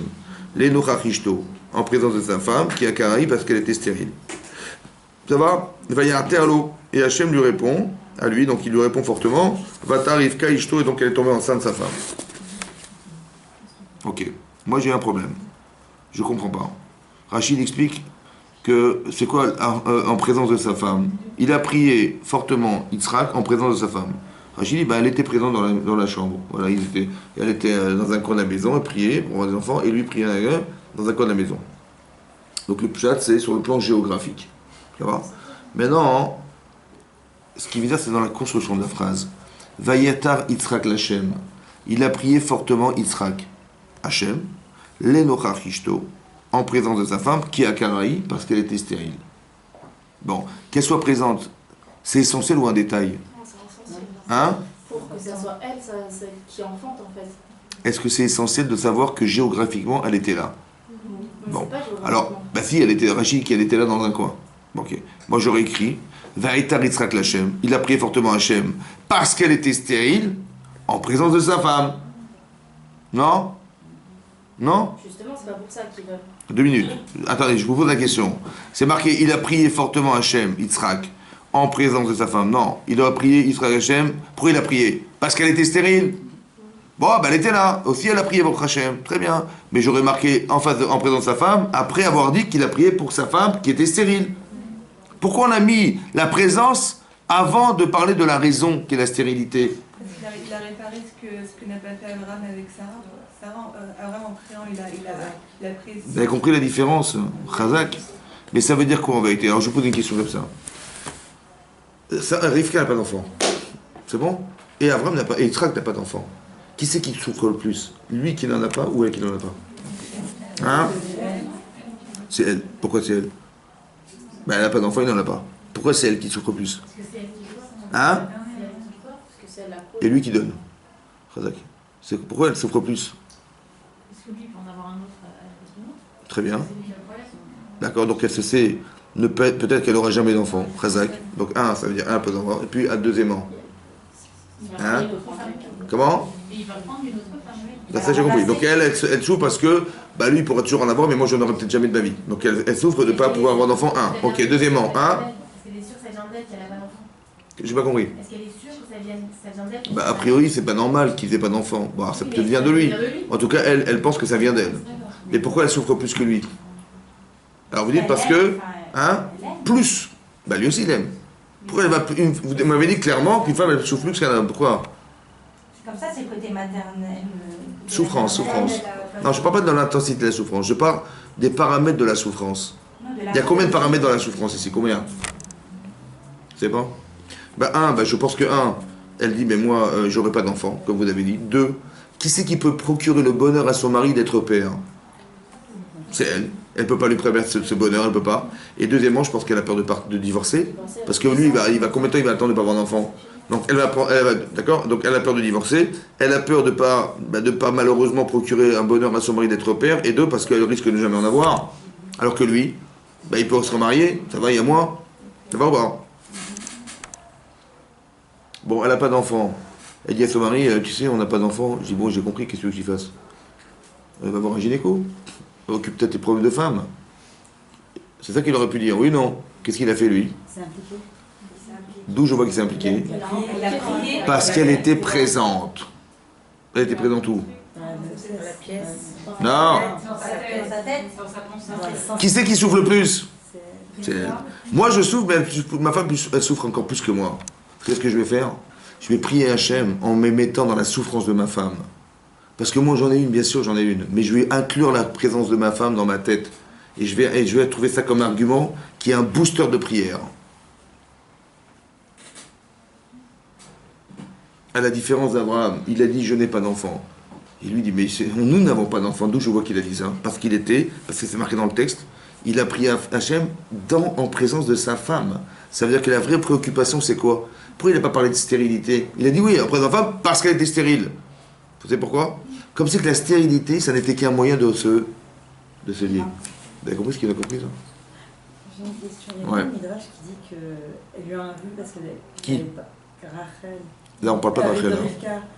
Elle n'avait pas d'enfant, il lui a demandé de prier pour elle. Khazak, c'est pas ça. Vous confondez avec Rachel. Ah, c'est pas. Là, on est dans Rivka. Ça, c'est un autre personnage. Mais là, je vois qu'il est impliqué dans la souffrance. Ça veut dire qu'un mari, il doit interroger sa femme. Il doit lui dire, mais qu'est-ce qui ne va pas? Dis-moi ce qui ne va pas. Pourquoi? Il dit, mais c'est pas grave, ça va, on va s'arranger. Je veux savoir. Pourquoi je veux savoir? Parce que, et on voit que c'est Hachem, il n'a pas agréé la prière de sa femme, il a agréé la prière de son mari. Bayar Tarlo, oui, Rachid dit pourquoi Bayar Tarlo? Parce que Enodoma, elle ne se ressemble pas, dit Rachid, la prière d'un tzaddik ben tzaddik, d'un tzaddik ben racha. Son papa c'était un racha à elle. Elle était tzaddikiette, son papa c'était un racha. Mais lui, son papa c'était. Qu'est-ce que ça a avec la prière? Parce que papa il est un tzaddik, alors comme prière Hachem, mais un piston du grand. Hein? Il a eu un modèle. Un modèle? Il a eu l'inverse. Il a le mérite de son père. L'inverse. Sa mère, elle lui a dit, mais comment tu es Khamassi Alecha? Tu penses pas à moi? En fait, c'est quoi un tzaddik? Ça a deux choses. Un tzaddik, c'est quelqu'un qui tire des leçons. Et c'est quelqu'un qui prend en charge. Il pourrait dire, mais moi, écoute, de quoi tu me parles, tes problèmes de femme? Écoute, moi, je suis pas. C'est pas ça. C'est ton problème, écoute. Moi, j'ai des soucis, t'as des soucis, occupe-toi de tes soucis. Ça va? C'est pas ça qu'il a fait. Il a dit, il faut que je t'écoute, il faut que tu me dises toutes tes souffrances, il faut que tu dises tout ça, où ça va pas. Une femme, elle n'ose pas dire des choses pareilles. Il est rentré là-dedans. Il a dit, mais dis-moi tout, etc. Je veux tout savoir. Il dit, oui, à cause de moi, voilà, t'as pas d'enfant. Oui, d'accord, merci. À cause de moi, voilà, j'ai pas d'enfant. J'ai un désir de femme d'être mère, et je l'ai pas. Je dis, je comprends tout à fait, et je me sensibilise à ça. C'est ça un tzaddik, vous comprenez? C'est qu'un mari qui est dans la souffrance de son épouse, c'est ça l'expression de l'amour. Parce que d'aimer, c'est facile, mais quand elle se sent mal, et qu'il se sent pas mal, c'est qu'il n'aime pas forcément sa femme. Et lui dit non, mais c'est ça un tzaddik. C'est quelqu'un qui va s'impliquer dans sa souffrance pour la soulager. Et Hachem, il entend ça. Vous avez compris ou pas? C'est-à-dire que le chesed d'Abraham, qui se concentre sur les autres exclusivement, et que sa femme, il a manqué quelque chose, il en a tiré un chesed, il est devenu le tzaddik. Parce que son père était un grand tzaddik aussi. Mais il a tiré des leçons de fait que, quand il a osé dire je, tu vois, et ça peut se traduire, peut-être que lui il avait dû dire non, mais sa femme elle a traduit je, et ça c'est pas normal. Ça veut dire qu'elle n'a pas compris que mon je voulait dire nous, et qu'elle l'a traduit comme je, et ça je veux pas que ça arrive. Je vais être clair avec ma femme, donc je lui pose la question, je l'interroge, et je vais prier, ouais, pour elle aussi. Pour moi, mais moi c'est entre guillemets, pour Israël c'est secondaire entre guillemets, parce que sa souffrance elle est moindre que celle de sa femme. Alors elle était présente à cause de sa stérilité. Elle était présente dans sa tête parce que son vrai problème, c'est la stérilité de sa femme. Et je vais vous expliquer une autre chose. Le Rav Chaim Shmulevitch, il dit comme ça, que le désir d'enfant chez une femme, c'est très fort. D'où il le tire. Alors il dit comme ça.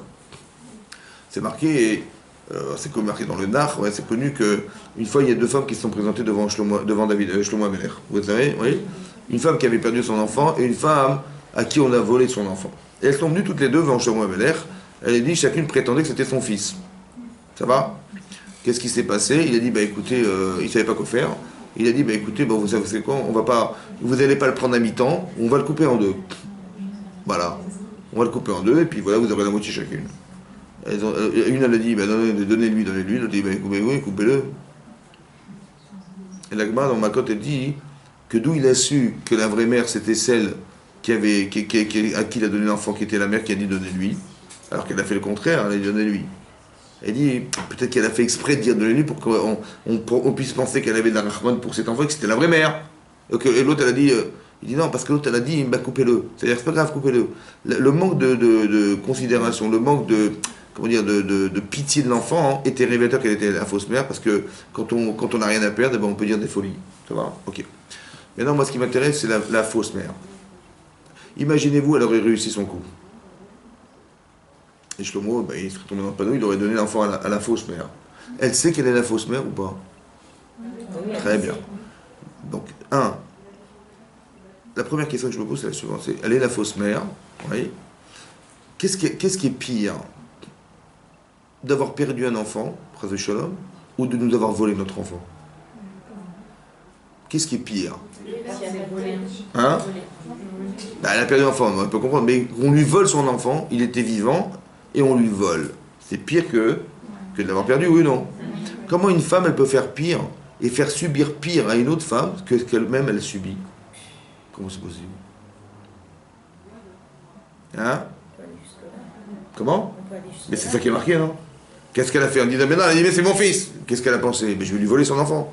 Mais en vérité, tu sais pertinemment qu'en lui volant, tu vas faire pire que ce que tu vis toi-même. Comment c'est possible? La volonté d'en avoir un. Donc c'est là que je prouve que la volonté d'une femme d'avoir un enfant, c'est jusqu'à aller faire souffrir une femme et engendrer une pire souffrance pour l'autre que ce qu'elle subit elle-même, parce que par amour par désir d'avoir un enfant. Mais c'est ça. Oui, mais la souffrance de quoi? Parce que le combler le désir d'être mère. C'est ça qui est fort. Vous avez compris? C'est tellement fort et c'est tellement vital pour elle qu'elle est prête à faire quelque chose qui est une incohérence incroyable. Parce qu'une femme, si vous lui expliquez le cas théorique, elle va dire mais non, mais elle est folle celle-là. Mais elle devient folle. C'est-à-dire, tellement le désir d'enfant est très fort qu'elle est prête à faire une chose pareille. Ça c'est une chose. Deuxième chose, ok, elle va réussir son coup, donc elle va faire grandir cet enfant. Mais elle sait qu'elle est la fausse mère. Elle pourrait jamais la vraie. Alors que c'est ça, c'est scénario, voilà, comme si elle avait son petit biberon et son petit truc et son petit bébé en plastique dans les bras. Mais elle sait bien qu'elle n'est pas la vraie mère. Comment elle va pouvoir lui transmettre l'amour d'une mère? Elle est la fausse mère. C'est instinctif. Hein? C'est instinctif. Mais non, mais tous les jours, elle va faire croire, oui, voilà, moi chérie, voilà, mais c'est faux, elle sait bien qu'elle n'est pas son enfant. Une femme, elle aime son enfant. Mais l'enfant qu'elle a volé, comment elle peut aimer l'enfant qu'elle a volé? Hein? Comment elle peut donner tout l'amour d'une mère à un enfant qu'elle a volé? Si c'est un jouet, je peux comprendre. Mais est-ce que c'est un jouet? Non, parce que si c'était un jouet, elle n'aurait jamais fait une chose pareille. Donc c'est un vrai enfant. Mais comment elle arrive à raisonner? Elle passe tous les jours sur les enfants. Hein? Le vide qu'elle a, Ça, j'ai compris ça. Mais ça, c'est quand elle a osé voler l'enfant. Mais comment qu'elle a réussi à la voler? Elle a pris Mais ça fait 20 ans qu'elle vit avec un enfant elle sait pertinemment, elle ne sait pas son enfant. Donc comment elle peut lui transmettre l'amour d'une femme, d'une vraie maman, comment c'est possible? Qu'est-ce qu'elle a cru en réalité? C'est ça que je veux dire. Et qu'est-ce qu'elle vit au quotidien, une femme comme ça? Hein? Elle voit pas la vérité, elle fait un mensonge. Comment? Elle renie. Mais elle peut pas Elle être... a perdu un enfant. Mais une femme qui renie, elle peut pas... L'enfant, il sent que c'est pas... Quand c'est pas nos enfants, c'est pas... Si vous êtes occupé de vos voisins, tiens, vous dites, tiens, tu peux garder mes enfants, c'est pas la même chose que de s'occuper de ses enfants, vous êtes d'accord ou pas? Ça va se sentir un jour ou pas? Donc lui va le sentir ça, donc qu'est-ce qu'elle croit, elle? En fait, elle s'est sentie tout permis, vu que par rapport à la souffrance qu'elle avait, elle a pensé que tout était Ça, c'est la première réaction. Mais la deuxième réaction qui est de comprendre, ça fait 10 ans qu'elle est avec cet enfant, mais elle sait qu'elle est la fausse mère. Comment elle peut transmettre l'amour qu'une mère elle peut transmettre à ses enfs si elle n'est pas la vraie? Parce que c'est naturel, non? Hein? C'est naturel chez la femme, elle Ah, transmet quand même. Elle a la pitié. Alors le Rav, il a dit comme ça. Le Rav, je m'en avis, il a dit comme ça. Elle se contente d'être la vraie mère. Tu sais pourquoi?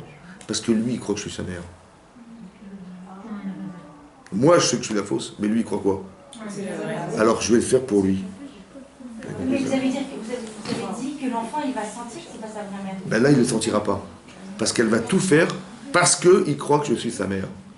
Vous avez compris?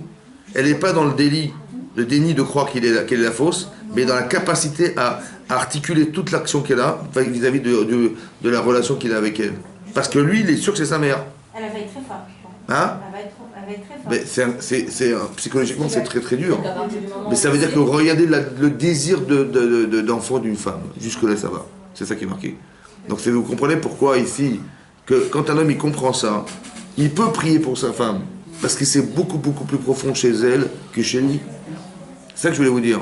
C'est ça qui est marqué. Que vous avez vu qu'au départ, c'est Abraham et Sarah.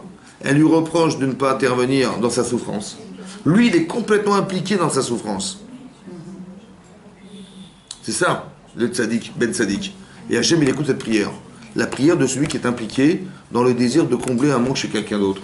Donc, un mari, il doit comprendre ces choses-là. Et une femme, elle doit savoir qu'elle doit dire ce qu'elle ressent à son mari.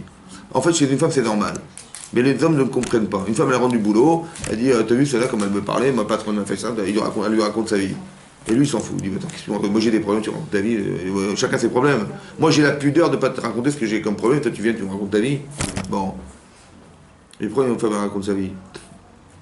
Et pourquoi son mari? La considération, Hein? Ben, elle lui parle de ses problèmes, elle lui parle de ses problèmes de boulot, de ses problèmes de machin. Hein? Pourquoi faire? Pour avoir du réconfort. Ah, du réconfort. Elle Ouais. crée le lien par la parole. Elle crée le lien, c'est vrai. Ouais. C'est-à-dire que ça fait partie des réactions féminines. Elle a besoin d'expérimenter. Qu'est-ce qu'il va lui dire son mari? S'il lui dit attends, tu me saoules avec tes problèmes, qu'est-ce qu'elle va croire? Non, mais c'est possible, hein. Il dit, mais qu'est-ce que tu me racontes ta vie? Mais attends, mais moi j'ai des problèmes. Attends, j'étais sur la route, le pneu il a crevé, et j'ai tes trucs, j'ai appelé l'assurance. Et toi, tu me racontes avec tes problèmes de collègues et je sais pas quoi, mais c'est bon, ça va 5 minutes. Il n'entend pas. Hein? J'ai compris. Mais pourquoi? Alors pourquoi il réagit comme ça, lui? Parce que lui, il veut pas en rajouter. Ça va? Il a l'impression que sa femme, elle en rajoute encore. Elle a une petite couche. Elle est déjà, j'ai ma vie. Et elle me raconte encore sa vie. Bon, moi, j'ai pas envie de te raconter des problèmes parce que je sais que déjà que c'est dur pour toi, mais si je t'en rajoute, tu vas souffrir. J'ai pas envie de te faire souffrir. Mais un homme, il réagit comme ça. Mais une femme, elle réagit autrement. Nous, on a besoin qu'il y ait... Mais pourquoi? La considération. Ça, c'est l'importance. Mais c'est pas considéré, ça, c'est de fatiguer les gens. Non, Alors, je fais exprès, mais alors mais pourquoi vous dites pas, mais je vais saouler mon mari, j'ai besoin de lui raconter ma vie, ça va? Ah, pourquoi alors? Ah, pourquoi? Mais pourquoi c'est normal? Ça, c'est pas normal. Attendez, je prends un pieu, je l'enfonce dans la terre, ouais, et je vais encore l'enfoncer un peu plus. ça peut être que mon mari qui comprenne mes choses. Hein? Ça va être à moi, ça peut être que mon mari qui peut comprendre. Comprendre? Oui. Mais attends, vous croyez que c'est Zorro? Il va aller voir votre collègue pour lui dire, attends, tu parles pas à ma femme comme ça? Il peut me donner des conseils, comment réagir après avec Mais est-ce que vous attendez les conseils? Non, juste une écoute. Une écoute, ouais. Vous attendez d'être entendu, parce que c'est comme je disais tout à l'heure, l'association. Vous êtes né de l'homme.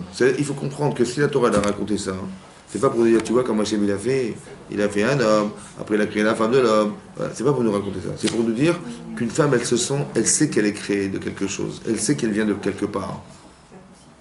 Donc elle dit, ben, c'est normal que je m'adresse à lui. Ça va? Mais c'est pas pour lui raconter ma vie, c'est pour lui dire que je me suis associé à lui. Je suis associé pour le meilleur et pour... Et donc elle a besoin d'être entendue. Donc si un mari dit mais de quoi tu me parles? Moi je t'en pose, moi je te parle de mes problèmes. Hein. Voilà. Non, ou alors il vaut mieux dire comme ça, dire ah bon il t'est arrivé ça, ah bon. Et comment t'as fait alors? Je dis bah ouais c'était dur. Je dis, et bien une femme elle se calme. Pourquoi? Parce qu'au moins il a entendu ce que je lui propose. Comme si je sais qu'on est associés. Comme si elle avait peur de croire que son mari n'est pas avec elle. Alors elle lui raconte des choses qui sont pas forcément agréables à entendre, mais parce que jusqu'où il est avec moi, même jusque là ou pas. Voilà. Donc elle va lui raconter sa vie.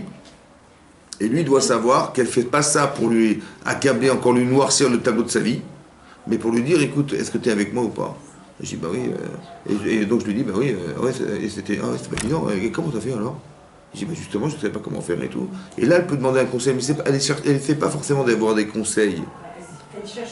D'être rassurée, d'être écoutée. Elle est dans la dépendance en permanence, ça veut dire. Mais il y a quelque chose, mais c'est ça, c'est elle plus que son mari. Plus que son mari. Voilà. Mais ça fait partie des sentiments féminins qu'il faut savoir traduire pour qu'une femme, elle puisse comprendre qu'elle n'est pas dans accabler le tableau noir de la vie de son mari, et que deux, lui, comprennent que c'est pas dans l'intérêt de noircir, mais dans l'intérêt d'être associé. C'est ça que je vous expliquais. Il est face à sa femme, mais pas face à sa femme physiquement seulement, il est aussi face à elle. C'est ça, vous avez compris dans le texte, il a prié en présence de sa femme parce qu'elle était stérile. Mais elle était présente, c'est ça que je voulais vous dire. Qu'il y a une forme de présence qui est quoi? De simplement montrer qu'on est là. Même si on n'a pas la solution, là il a trouvé la solution, il a pris Hachem. En fait il a trouvé la solution quoi? Ben non, il a pris Hachem. Qui c'est qui l'a rendu fertile? Ben, c'est Hachem. Pourquoi il n'a pas prié pendant les 10 ans? Comment pour? Pourquoi il n'a pas attendu 10 ans? Enfin il a attendu 10 ans pour prier. Parce qu'elle ne pouvait pas en voir. Ah pourquoi les 10 ans? Apparemment pas la Au bout de 5 ans. Ouais, parce qu'on apprend des halakhot d'ici aussi. Au bout de 10 ans, c'est marqué Vayatar. C'est quoi Vayatar?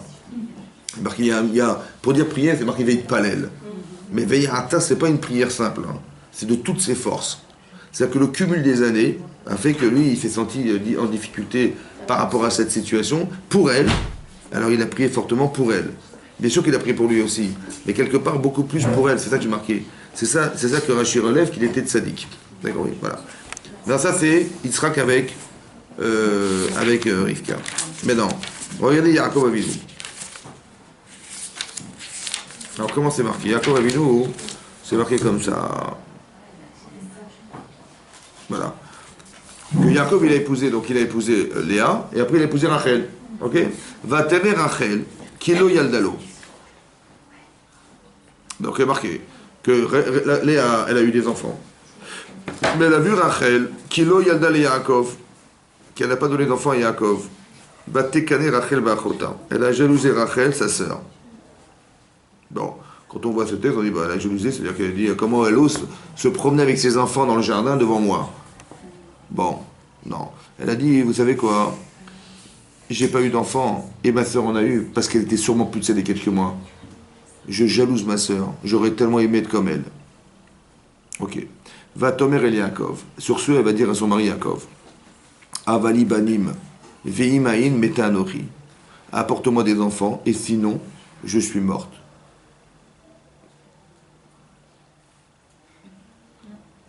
Ça encourage son mari, elle lui dit, qu'est-ce qu'il veut faire ton mari?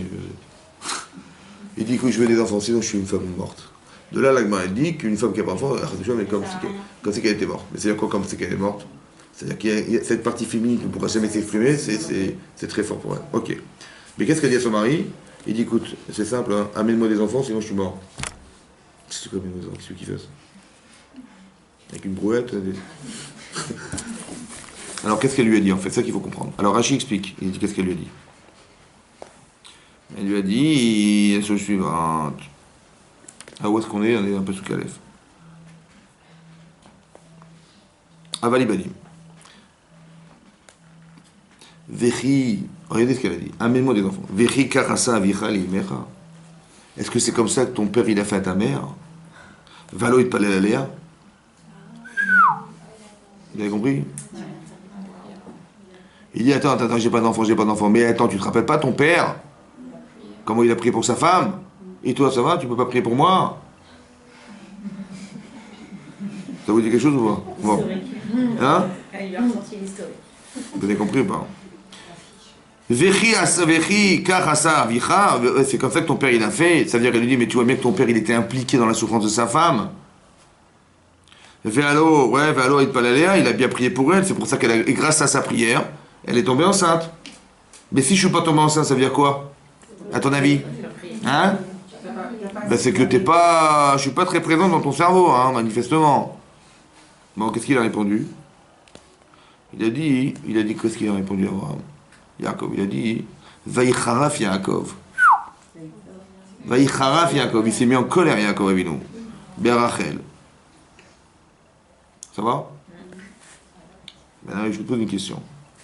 Retenez ce passage, ça va? Quand il a épousé, comment il s'appelle? Quand il a été voir son beau-père, Yaakov Avinu, vous vous rappelez de ce passage? Il a dit, ben voilà, je veux travailler 7 ans pour Rachel. Au bout de 7 ans, qu'est-ce qu'il fait Laban? Il donne l'air. Bon, imaginez-vous, voilà, vous êtes Rachel et vous voyez votre sœur qui rentre sous la choupa. Votre papa, il vous a fait un coup comme ça. Hein? Ça fait 7 ans que jour après jour, vous attendez le prince charmant qui va... Et qu'est-ce qui se passe? Eh bien, votre papa, il met Rachel il met Léa sous la choupa. Votre sœur, votre propre sœur, il la met là-bas. Qu'est-ce que vous faites? Un petit scandale, quand même. Non, je sais pas, moi, je suis une femme et je... Oh. Non, un petit scandale ou pas? Un gros scandale, même. Bon. Qu'est-ce qu'elle fait, elle? Elle dit, non, mais... elle dit... Hein? Bah oui, c'est ça, c'est la honte. Hein, Bon, et sa sœur, qu'est-ce qu'elle fait là-bas, elle? Parce que papa, il va la frapper, sinon. Mais comment l'accepter, elle? Comment? Parce qu'elle était promise à aller à l'Esav. C'était sa seule issue. Oui. Comme ça, sa sœur, elle va se retrouver sur le carreau. Ok. Hein? Comment? J'ai pas dit que je suis cautionne, mais elle était un peu coincée quand même. Elle dit à son père, elle dit, mais attendez, Jacob, il aimait qui? Bah, qu'est-ce qu'il va faire avec Léa? Il a dit, je veux Rachel Bitratana. Mais là, elle rentre dans un couple. Elle dit, ça s'introduit, Léa s'introduit dans un couple. Je lui dis, mais attends, elle va dire à son père, mais qu'est-ce que tu fais? Mais Jacob, il veut pas m'épouser. Ça fait 7 ans qu'il attend. Évidemment qu'il va pas vouloir m'épouser, évidemment que c'est comme ça, oui ou non? Ok. Et bon, finalement, qu'est-ce qui se passe? Vous lisez le texte. Et bien finalement, elle lui dit, mais comment t'as osé me donner la sœur de ma future femme? Il dit, vous savez, chez nous, ça se passe pas comme ça. Hein. On donne pas la cadette avant l'aîné. Bon, il a épousé finalement ou pas? Oui. Mais quand vous voyez ça, qu'est-ce que vous vous dites? Gendre idéal, quoi. Je sais pas, je vois ça, je dis, non? Il s'est énervé ou pas? Là, il s'est pas énervé, là. Et quand elle lui a dit, mais tu peux pas prier pour moi? Il s'est mis en colère. Mais qu'est-ce qui se passe là? Qu'est-ce qui s'est passé là? Hein? Il a pas eu encore. Une fois qu'il a eu, il a eu une autre réaction. Elle n'était pas encore acquise. Mais son beau-père, il aurait dû l'enflammer. Un coup de chalumeau, là. Ça met en danger, en péril le fait qu'il va avoir celle qu'il veut vraiment. Mais attendez. Il veut épouser Rachel. Et lui, il met Léa dans sous la roupa. Le matin, il se réveille, il fait un scandale à son beau-père, non? Je sais pas. Il se dit, il veut bien Rachel. Mais après, Rachel, ici, quoi, il va. Mais Rachel, elle veut épouser Jacob, il va pas. Qu'est-ce qu'il peut faire son père? Il y a au moins qu'il s'énerve un peu quand même. Il s'est pas énervé. Là, il s'énerve pas. Et quand elle lui dit, mais écoute, j'ai pas d'enfant, il se met en colère. Qu'est-ce qui se passe? C'est qu'il avait peut-être prié déjà. Hein? Ah non? Attends, on va voir. Je sais pas, peut-être, vous avez raison. On va lire le texte. Non, ce que je comprends pas, c'est ça. Je vais essayer de comprendre le masculin maintenant. Ok. Vaïchara fâché Yaakov. Donc Yaakov, il se met en colère. Ok. Berachel. Vayomer. Atachat Elokim Anochi. Est-ce que je suis à la place de Dieu, moi? Et je t'ai pas demandé le contraire, je t'ai demandé de prier. Asher mana mimer pribaten, il t'a empêché, toi, d'avoir les fruits de ton ventre, c'est d'avoir des enfants. Est-ce que moi, je suis à la place de Dieu, moi? Ben justement, non, mais justement, tu peux peut-être influencer ses décisions, peut-être, je sais pas, moi, non? Bon, alors qu'est-ce qu'il dit Rachid? Alors, regardez ce que dit Rachid. Vous avez compris quelque chose ou pas? On a rien compris, ok, c'est bon. Alors, non, c'est vrai, c'est pour ça qu'il faut voir Rachid, parce que sinon on comprend rien. Alors, il a dit comme ça, Atachat, Vechi bimkomo ani, est-ce que je suis à sa place? C'est ça tachat, à sa place. Il dit Hachem Madame Imer, il t'a refusé, il t'a empêché, toi, à deux toi. Ah, Tomeret, toi tu m'as dit, chez Sekaba, et il dit, mais ton père, il sera qu'il a prié pour sa femme, alors au moins, fais au moins comme ton père. C'est ça que tu me reproches, oui, c'est ce qu'elle lui dit. C'est-à-dire que tu es en train de sous-entendre que quoi? Ben, tu m'aimes pas, parce que ton père, comme il aimait sa femme, et toi tu prépares. Et je suis pas tombé enceinte. Normalement, un tzaddik qui prie pour sa femme, elle tombe enceinte. Et moi, ben, ça veut dire que tu pries pas pour moi. C'est ça qu'elle a cru. Il dit, mais moi je suis pas comme mon père. Pourquoi? Et ni qui Abba, moi je suis pas comme mon père. Abba lo ayulo banim. Mon père n'avait pas d'enfant. Ani yeshli banim. Mais moi j'en ai. Ah, qu'est-ce qu'il a répondu là? Hein? Ça fait pas. Mimcha mana velo mimeni. De toi il a refusé, mais pas de moi. Vous avez compris qu'on n'a rien compris ou quoi? Alors qu'est-ce qu'il a dit à sa femme? Le problème, il est chez toi, il est pas chez moi. Il dit, mais mon père, il n'avait pas d'enfants. Mais moi, j'en ai des enfants. C'est ça qu'il a dit, oui, non? Donc, en quelque sorte, pourquoi j'ai prié? Puisque j'ai déjà des enfants. Chazé Shalom. On parle de Yaakov Avinu. Yaakov Avinu, ok? Non, c'est pas un couple simple, c'est un couple profond. Ils ont des valeurs quand même. Donc, mais qu'est-ce qu'il a dit alors? Vous avez compris ce qu'il a dit? Vous ne ressentez pas la même souffrance? Pourquoi je vous pose la question? Parce que est-ce que vous allez comprendre la nature masculine? Il n'a pas le manque, lui. Hein? Il n'a pas le manque comme ça. Il a dit, mais mon père n'avait pas d'enfant. Écoutez ce qu'il a dit. Il a dit, mon père, il n'avait pas d'enfant. Genre, je peux trouver logique qu'il s'implique pour sa femme. Mais moi, j'en ai déjà. Qu'est-ce qu'il a voulu dire à votre avis? C'est-à-dire que la prière de Rachel sera plus forte. Elle sera plus forte parce qu'elle Mais pourquoi? Parce que j'en ai. Et pourquoi? Parce que j'en ai, je peux pas prier? Hein? va se mettre à sa place. Donc ça veut dire quoi? Qu'est-ce que vous avez compris là? C'est une fois prier. En gros, ça veut dire que c'est à toi de prier parce que toi, Elle n'aura pas la même valeur. Oui, mais j'ai compris ce que vous dites, mais c'est pas mécanique. Il faut y comprendre humainement. Il faut étudier la Torah humainement. Tu dis pas, moi j'en ai pas, toi t'en as, alors vas-y débrouille-toi. Non. Khazak. Il dit, mon père il n'avait pas d'enfant. Est-ce qu'il peut s'impliquer dans une souffrance qui est commune à sa femme? Mais moi j'en ai. Mais j'arriverai jamais à atteindre ce que mon père a atteint. C'est ça qu'il a voulu dire à sa femme. Il n'a pas dit, Khazak, débrouille-toi. Il a dit, mais je pourrai jamais. C'est ça qu'il dit. Mon père, tu me dis, mais tu me reproches pourquoi tu pries pas? Mais t'as pas compris. Mais moi j'en ai pas. J'en ai des enfants. Je n'arriverai jamais à l'intensité de celui qui n'en a pas. C'est logique. C'est logique ou pas? Mais elle avait compris ça, elle? Alors comment vous avez compris? Comment ça marche? J'ai compris, mais moi je veux comprendre en tant que limoud. Je veux comprendre que nous on apprenne quelque chose ensemble. Elle a cru que quoi? Si t'es un tzaddik, mon chéri, il n'y a pas de problème, tu pries pour moi, je tombe enceinte. Elle a juste oublié un paramètre, lequel? Ça veut dire quoi être tzaddik? C'est quoi tzaddik? C'est quoi être un homme juste? C'est quoi? C'est retirer des enseignements. Mais c'est d'être investi dans les autres. Alors elle dit, mais je comprends pas, ton père, comme il s'est investi pour sa femme, t'as pas honte, tu t'investis pas pour moi, je suis pas tombée enceinte. Je t'ai même pas mis en colère quand Léa est passée sous la coupa en fait. Après, je vous expliquerai la différence. Mais juste que vous compreniez la différence de réaction d'un homme. Voilà. Qu'est-ce qu'elle lui dit? On n'a pas la même logique. Parce que mon père, c'est un homme, il n'avait pas d'enfant. Donc il est dans une souffrance personnelle qui engage sa femme autant que lui, mais plus sa femme que lui. Mais il est dans la souffrance commune à sa femme. Je peux comprendre qu'il s'est dépassé pour elle. Parce qu'ils vivent ensemble quelque chose qui est commun. Mais nous, on vit pas un truc, on n'a pas un problème en commun. Ça va? Ça, c'est l'explication. Attendez, je vous explique ça. C'est-à-dire que c'est pas malhonnête de sa part. Simplement, il se donne. C'est pas qu'il dit, bah oui, j'aurais pu prier. En fait, même s'il prie toute sa vie, il n'arrivera jamais à l'intensité qu'Hachem exige d'un homme qui prie pour sa femme pour lui permettre d'avoir des enfants. Ça va? Parce que le miracle, il va pas venir comme ça. Il va venir dans quelque chose qui est un déclencheur. Comme si qu'Hachem, il avait provoqué la stérilité de sa femme pour l'amener à devenir cet homme. Ça va? Mais devenir cet homme, mais je peux pas. J'ai pas besoin de devenir parce que je suis déjà. Je suis complet parce que j'ai déjà des enfants. Vous comprenez ou pas? Donc c'est Vadek, ce message, il vient pas m'expliquer, il vient pas me dire à moi qu'il faille que je prie pour toi. Mais non, pourquoi? Après, il s'est pas permis quand même de le faire. Pourquoi il s'est pas permis? Parce qu'il est comme ça. Et je pense qu'il le dit ça à sa femme. Écoutez-moi bien.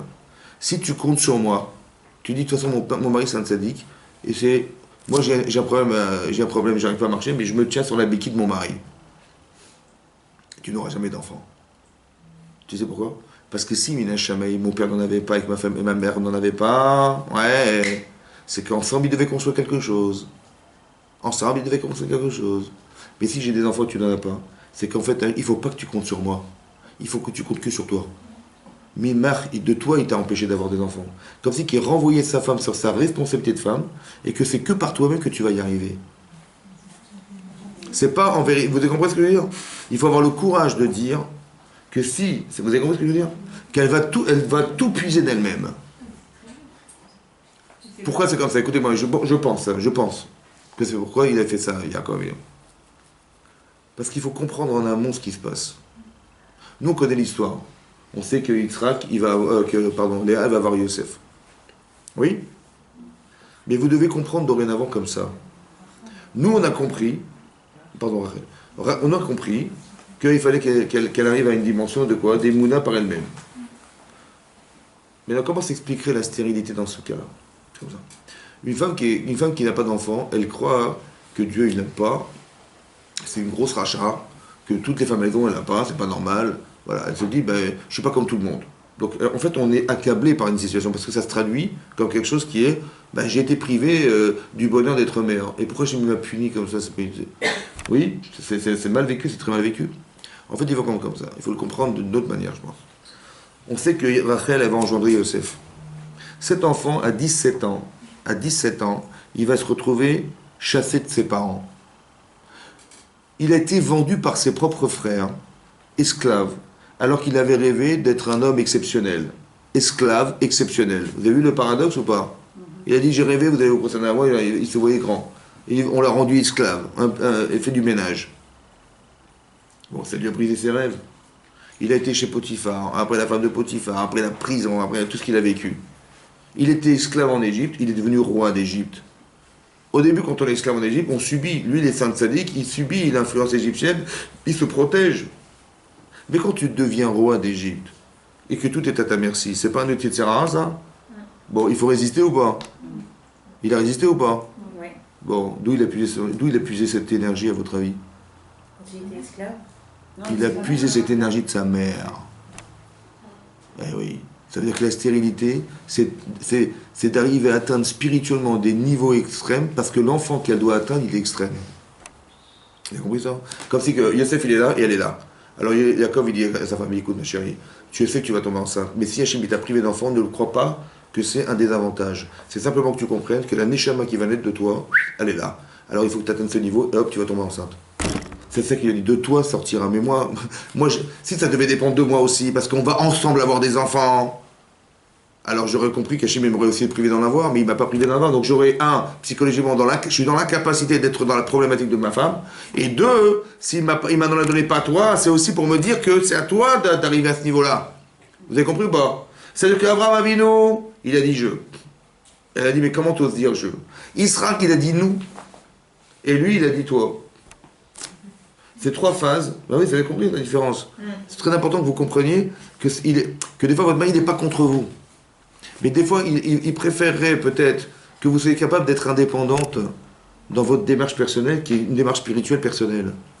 Et pas toujours de compter sur, pour deux raisons. Parce que quelque part, comment vous dire, le fait d'être indépendant, ça vous donne l'énergie d'être sûr de ce que vous êtes.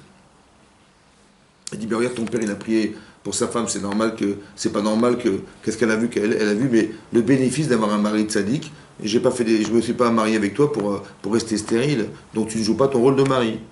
C'est ça qu'elle lui a dit. Regarde ton père. Je dis, mais tu n'as pas compris la différence entre mon père et moi, c'est pas pareil. Elle est dans l'émotion. Je dis, mais tu te rends compte, si j'étais Rivka et mon mari était Yitzhak, j'aurais eu des enfants. Malheureusement, mon mari c'est Yaakov Avinu. Et il pense pas à moi, c'est pas normal. Parce qu'elle croit que mécaniquement, quand tu pries, tu as des enfants. Et quand tu as tout ton cœur, tu as des enfants. J'ai dit, mais tout ton cœur, ça veut dire quoi, tout ton cœur? Il faudrait ne pas en avoir pour arriver au niveau de mon père. C'est ça qu'il lui dit à sa femme. Donc là, il est plus dans le raisonnement, vous avez compris?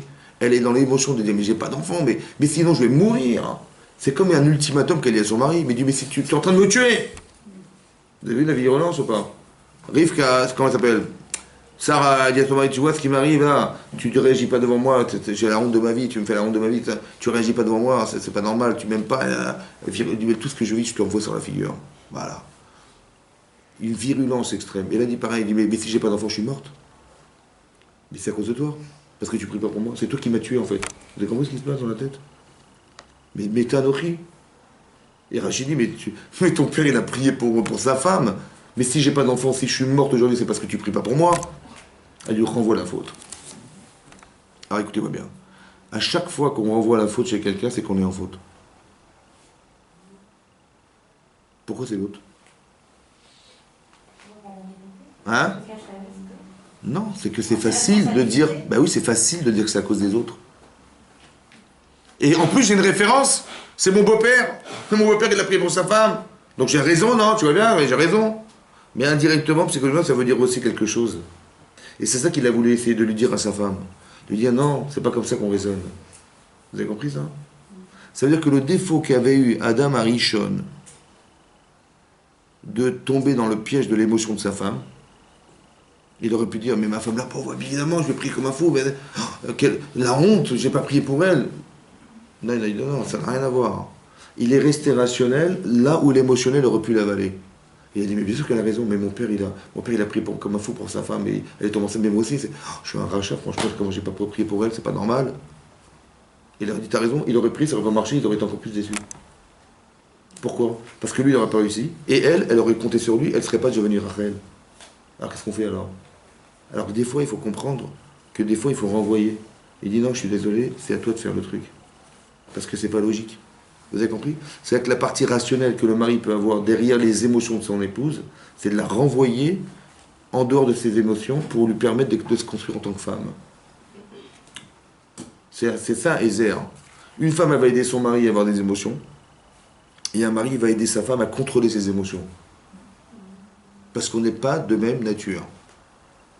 Et le problème, c'est que on peut raisonner comme une femme et ne pas comprendre son mari. On peut raisonner comme un homme et ne pas comprendre sa femme. Parce qu'on raisonne comme des hommes et pas comme des femmes. C'est pour ça que j'explique que tout à coup, Yitzhak, il était complice de la souffrance de son épouse. Il est devenu masculin-féminin. Quand un homme, il reste un homme dans un couple, il dit, bah, écoute, je suis désolé, moi je suis pas une femme, occupe-toi de tes problèmes de femme, et que tu me parles de tes problèmes de femme. Elle aurait tellement aimé qu'il s'implique dans le féminin. Parce qu'un couple, c'est uni. Ça va? C'est uni. Ça veut dire que l'objectif du départ, c'est ça que je vous ai expliqué le premier cours, c'est qu'Hachem, il a marqué dans la Torah, Vaïvra Elohim et Adam. Hachem a créé l'homme. Betzelem Elohim, à son image, il a créé. Zachar ou Nekeva Baraotam. Zachar ou Nekeva Baraotam. Il a créé un être Zachar, masculin, Nekeva féminin. On a expliqué que le fait d'avoir créé un être masculin-féminin, c'est d'avoir créé un être masculin qui porte du féminin. Mais ça veut dire qu'il porte du féminin. On a dit qu'il était masculin-féminin. Et il a dit, mais je suis tout seul, j'ai pas de couple, j'ai pas mal. Tu vois, tous les animaux, ils ont une femme, ils ont un féminin et j'en ai pas, moi. Alors j'ai lui dit, ok, je vais t'endormir. Et qu'est-ce qu'il a fait en finale? Il a détaché sa femme de lui. Elle était là ou pas? Il n'a pas vu? Il n'a pas vu que derrière il y avait quelque chose. Mais dans chaque homme, il y a une femme, vous avez compris pas? Il y a la femme potentielle. La femme qui l'épouse, ou le mari que vous épousez, c'est la partie masculine qui est en vous, qui vous fait sûr d'être la femme de cet homme. Et la partie féminine d'un homme qui dort en lui, c'est la partie qui anime cet amour pour sa femme. Mais ça dort. C'est à construire, c'est à nourrir. Comment il fait? Ben Avraham Avinu, par exemple, comment il s'appelle? Yitzhak Avinu.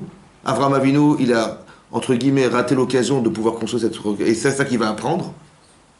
Yitzhak Avinu, il est complètement complice de son épouse dans sa souffrance, donc il devient masculin-féminin. Et Rivka, elle reproche à son mari de ne pas être masculin-féminin. Elle dit, mais ton père, il a prié pour sa femme. Et il est où ton féminin dans ta vie? Parce que moi, je suis en grande souffrance. Parce qu'une femme qui n'a pas d'enfant, mais elle est morte. Et tu vois ça et tu réagis pas à ça. C'est un reproche que fait, comment elle s'appelle, Sarah à son mari, Sarah et à son mari, en disant, mais tu te rends compte que tu n'es pas dans mon féminin, mais elle se vend devant moi et tu ne réagis pas. Mais il est où le féminin? C'est pour ça que tu dis Annie. C'est quoi Annie? Je suis un homme, je ne suis pas une femme. Vous avez compris ça qu'il dit? Mais si tu avais été un peu sensible à la problématique d'être femme sans enfant, ou d'être femme humiliée par celle à qui elle a donné le droit d'être la femme de son mari, tu aurais dû réagir. Elle lui reproche cette féminité qu'il n'a pas. La sensibilité féminine. Et juste que vous avez la différence que l'un, elle est réactive parce qu'ils ont un problème commun. L'autre, elle est en difficulté avec son mari parce qu'il n'est pas en réaction féminine. Et la troisième, de dire, mais tu aurais dû réagir en tant qu'homme-femme, et tu réagis pas. Il dit, mais je peux pas. Parce que j'ai des enfants.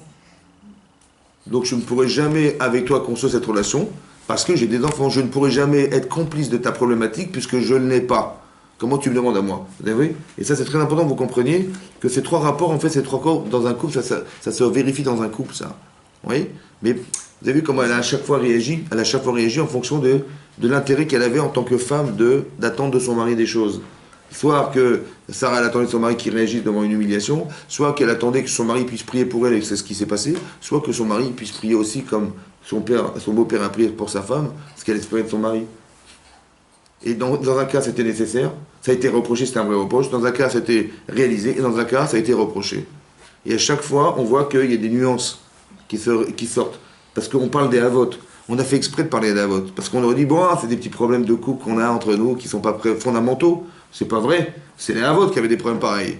Vous avez compris? C'est les avotes. On parle d'Abraham, Israël et Yaakov. C'est-à-dire que la base de toute la création du clan Israël, on a vu ces petits rapports de difficultés que nous on retrouve au quotidien dans nos couples, mais en vérité qu'il y a des problèmes fondamentaux qui existaient déjà. Donc ce qu'on retrouve en fait dans nos histoires personnelles, en fait c'est quelque chose qui était déjà bien intérieur et bien préliminaire à tout ce qu'on imagine. On croit que c'est des petits soucis de petits couples de couple. En vérité, on voit que c'était des soucis fondamentaux.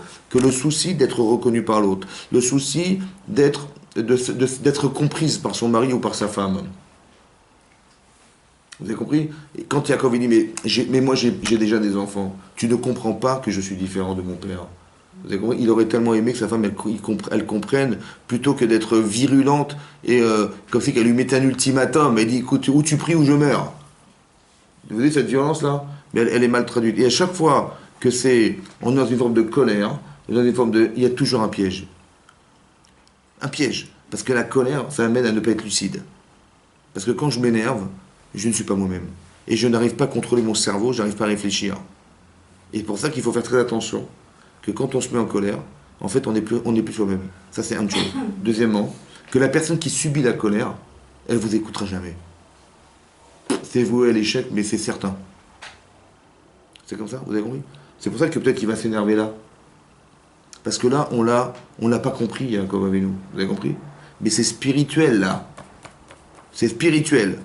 Et là-bas, c'est pas spirituel. Quand son beau-père il a magouillé, il dit c'est Mina Shamaim. Je vais vous expliquer pourquoi c'est Mina Shamaim.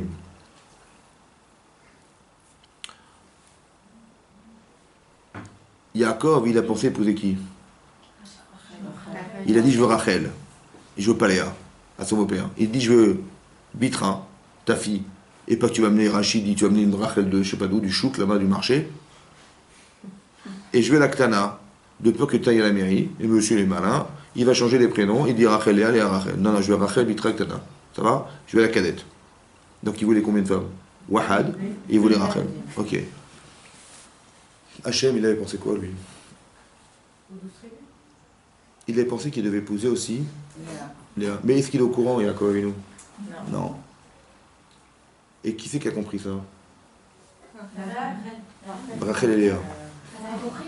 Ah ouais. Je vais vous expliquer pourquoi elle a compris. D'où je sais qu'elle a compris. Parce qu'il faut être une folle pour voir sa sœur entrer sous la choupe et dire eh ben, Mina Shamaim. Moi je vois ça, je fais un scandale à mon père. Alors je vous explique. Si je fais un scandale à mon père, peut-être que je vais contre un projet divin. Alors je vais voir. Si ça se réalise, c'était Mina Shamaim, ça se réalise pas, de toute façon c'est pas Mina Shamaim. Vous avez compris ou pas? C'est un truc de malade. Mais il faut avoir des midas de malade mental. Ok. Ça veut dire qu'elle dit comme ça. De toute façon, Hachem il a prévu que c'est mon mari. Ça va? Maintenant, si ça a échoué, parce que effectivement le stratagème qu'organise Lavan, il se réalise, c'est qu'Hachem il a décidé comme ça, en transparence. Je le comprends comme ça. Vous imaginez qu'est-ce qu'elle est prête à faire? Maintenant, qu'est-ce qui se passe? Finalement, Yaakov, il a été trompé. Il s'est énervé là ou pas? Pourquoi? Qu'est-ce qu'il a compris? Il a compris, écoutez-moi bien, que si je me suis trompé, c'est normal qu'on m'ait trompé. Parce que je vous explique. Je vais vous faire un petit exercice personnel. Mettez-vous à la place d'Hachem 2 secondes. C'est pas grave, hein, essayez, vous allez y arriver. Vous êtes Hachem et tu dis, bon, dommage, il s'est trompé, Yaakov, il a cru qu'il devait épouser une seule femme, il a épousé 2. Ça va? Comment je vais faire pour lui proposer? Je suis obligé de te tromper. Ça veut dire de faire en sorte qu'il va voir l'autre. Mais non. Si Yaakov, il n'a pas des bonnes midotes, il va dire à sa femme, mais qu'est-ce que tu fais chez moi? Mais qu'est-ce que tu fais? Je vais pas t'épouser, je vais épouser ta soeur. Il va faire un scandale. Mais comme il a des très bonnes midotes, Yaakov Avinu, c'est quoi? Il est d'accord de se remettre en cause sur un échec personnel parce que si c'est arrivé de cette manière, il y a forcément quelque chose que je dois entendre. Alors je vous explique un truc. Écoutez-moi bien. Parce que je vous explique une chose. Tel qu'on le voit, on croit que c'est Love Story là. D'accord? Non. C'est juste expliqué comme ça. Regardez la gadlout des Avot. Je vous explique. C'est marqué dans le Midrash Rabbah. Dans le Midrash Rabbah. Et c'est pas marqué dans la Torah, mais c'est marqué dans le Midrash Rabbah, pas dans la paracha, dans le Midrash. Il a été voir, hein, comment il s'appelle? Il a été voir Léa. D'accord? Le matin, il se rend compte, c'est Léa. Il lui dit, tu es une menteuse, fille de menteur. Chakranite, bat chakranite. Il dit, ton père c'est un menteur, et toi tu es une menteuse. Parce que quand je te dis, c'est toi Rachel, tu me dis oui. C'est ça qu'il a dit, oui. Qu'est-ce qu'elle lui a dit? Il dit, mais dis-moi mon chéri, quand tu étais devant Esav, quand Esav est parti à la chasse et qu'il a perdu sa place, bon, et que tu étais devant ton père, qu'est-ce que tu as dit à ton père? Il t'a dit, c'est toi mon fils, Esav? Tu as dit, qu'est-ce que tu as dit toi? Tu as dit, Annie Esav Vera, je suis Esav ton frère. Tu veux bien qu'on est tous les deux des menteurs, n'est-ce pas qu'elle vient dans mes bras? Je rigole. Elle a dit, comme ça, il m'avait marqué, tu vois, tu as menti, moi j'ai menti, tu as menti, tu vois bien qu'on est tous les deux des menteurs, mais... Bon, en fait, qu'est-ce qu'elle lui a dit? Elle dit, t'as menti à ton père. Ben, tu vois, moi j'ai menti, je t'ai menti parce que tu mens à ton père, ma soeur. Qu'est-ce qu'elle a dit? Qu'est-ce qu'elle a dit? Tu fais comme ça parce qu'il y a un enjeu. Parce que lui, il a menti à son père parce qu'il voulait pas qu'Esav soit le descendant, parce que c'était un rachat. Très bien. Et là, comme il voulait que la descendance soit pure de Léa comme de Rachel, alors, et il fallait pas que Léa elle épouse Esav. Très bien, donc C'est pour échapper à ce destin terrible, qu'elle s'est sacrifiée et que voilà. Échapper à ce destin terrible. Ok. Vous faites autre chose. Écoutez-moi bien. C'est marqué que Rachel, elle était belle et souriante, elle était Yefat Torah, Yefat Marie. Et l'autre, Léa Rakot. Elle pleurait toute la journée. Pourquoi? Elle ne voulait pas épouser Esav. Elle a prié comme une folle ou pas? Dit le Midrash. Non seulement elle a épousé Yaakov avant sa sœur, elle a eu plus d'enfants que sa sœur. La prière qu'elle a faite. Alors écoutez-moi bien. Écoutez-moi bien. Elle a pleuré, d'accord? Maintenant, quand Yaakov il a vu qu'Esav il devenait rachat, qu'est-ce qu'il a fait Yaakov Avinu? Qu'est-ce qu'il a fait Yaakov? Il a racheté la droit d'aînesse. Il a racheté le droit d'aînesse, donc il voulait prendre la part de... Mais quelle part? Est-ce que Esav ça devait être un rachat? Non. Mais seulement il baise et Bechora. Il a dénigré la Bechora. Mais il devait être le Bechor de Yaakov, de Yitzhak Avinu? Oui ou non? Il avait un rôle dans l'histoire ou pas? Bien sûr. Seulement, il a dénigré ce rapport à l'histoire. Alors, qu'est-ce qu'il a fait, Yaakov? Il a dit, moi, je te reprends ta part. Mais quand il a repris la part de son frère, est-ce qu'il n'a pas pris la femme de son frère? Donc, quand elle lui a dit, mais quand tu as menti à ton père en disant, je suis Esav, et que tu savais que Esav, il devait épouser, est-ce que tu l'as pas pris? Elle lui a pas dit, mais on est des menteurs. Elle lui a dit, mais quand tu as menti, tu n'as pas compris, tu m'as pris moi. Mais seulement, écoutez-moi bien. De dire que c'est Mina Shamaïm, c'est de laisser la possibilité à sa femme de pouvoir s'expliquer. Et pas tomber dans l'émotionnel, de dire elle est folle, de quel droit elle est rentrée sous la coupe. Il y avait un gros Yetzirah derrière tout ça? Évidemment. On nous demande d'avoir des midot tovot pour ne pas tomber dans de pièges et d'avoir la capacité mentale de se laisser penser que c'est possible. Parce que sur le plan émotionnel, quelqu'un qui a attendu 7 ans pour épouser sa femme et il voit sa soeur sous la roupa, il devient dingue. Ça va? Comment il est capable de pouvoir maîtriser ça? Parce qu'il sait bien que ça, c'est pas normal. Et quand c'est pas normal, c'est... Donc il dit, je laisse voir. Ça va? Et je vois, et effectivement, elle va expliquer, j'ai compris, ok. Vous savez, il s'est pas énervé là-bas, mais là, il s'est énervé. Pourquoi? Parce qu'elle n'a pas compris ce qu'il avait ressenti. C'est pas pareil. Il m'a dit, mais tu m'as pris pour mon père, mais je suis pas mon père. Mais pas méchamment, encore une fois. C'est vrai que c'est lui méchamment. Là-bas, c'est marqué qu'Hachem lui a reproché d'avoir parlé comme ça. Ça veut dire qu'il faut faire très attention quand on pense des choses, de le formuler de façon cohérente et de façon respectueuse. Tachat Elokim Anochi, je crois que je ne veux pas du Dieu, ça, c'est fort comme langage, c'est dur à entendre. Et ça lui était reproché à Yaakov Avinu. Dans le fond, il avait raison, parce qu'il a permis à sa femme d'être cohérent dans son rôle et de rejouer son rôle complètement, mais la forme, elle n'était pas juste, donc il a été touché par cette forme. Très attention qu'on a des vérités à dire à son mari ou à sa femme, mais on le respecte, parce que l'intérêt, encore une fois, c'est que ça avance et qu'on évolue tous les deux. Mais quand on le dit de façon violente ou quoi, vous pouvez être certaine qu'il ne va pas vous écouter. Et si un mari parle à sa femme de façon violente, il peut être certain que sa femme n'écoutera pas. Il dit, tu ne me respectes pas, je t'écoute pas. Ouais, calme-toi, après on discute. Parce que j'ai pas envie, tu m'as pas respecté, tu m'as parlé mal. Donc il faut faire attention à ça. Que ça a aussi un problème féminin, qu'une femme est émotionnellement touchée par des situations où elle va de façon virulente. Vous avez vu comment Sarah a raisonné, comment elle a réagi, comment Rivka a réagi. Tu dis, c'est à cause de toi que je suis morte. C'est violent comme discours, vous avez compris, c'est d'une grande violence. Mais ça veut dire qu'elle le met dans un ultimatum d'une souffrance personnelle qui n'est pas subie par son mari. Et donc elle lui envoie un truc ça. Et là il va se mettre en colère. Pourquoi il se met en colère? Parce qu'on est dans une tension. C'est une centrale nucléaire. Et il faut faire très attention de ne pas déclencher l'explosion. C'est pas parce qu'on subit des choses qui nous font mal. De toute façon, je sais qu'il ne m'écoutera pas. De toute façon. Il faut partir. Soyez logique. Vous allez crier, il ne va pas vous écouter. C'est comme ça. On n'écrit pas. Vous savez, quand un avion il passe, on bouche les oreilles. On dit pas, ouais, tiens, les avions. Non, donc quand une femme a écrit son mari, d'abord ils se sont humiliés, d'abord je suis pas sourd, ouais, et puis à part ça, t'as pas besoin de crier pour m'expliquer, ça va? Vous avez compris? Il ne comprend pas. Autant qu'il ne l'accepte pas. Et une femme c'est pareil. C'est pareil. On n'accepte pas d'être humilié en nous criant dessus. C'est comme ça. Donc il faut arrêter de crier, il faut arrêter de s'énerver. Il faut savoir qu'on a tout à perdre de toute façon. Ça sert à rien. C'est un jeu d'Yetzer pour en fait déstabiliser. Ou bien de dire, mais si elle crie comme ça, est-ce qu'elle m'aime ma femme? Vous avez compris? Et c'est pareil. Vous avez compris? Elle dit, mais mon mari m'aime pas parce qu'il prie pas comme son père, et elle m'engueule devant. Donc c'est qu'elle m'aime pas. C'est-à-dire que ses problèmes personnels, c'est plus fort que moi.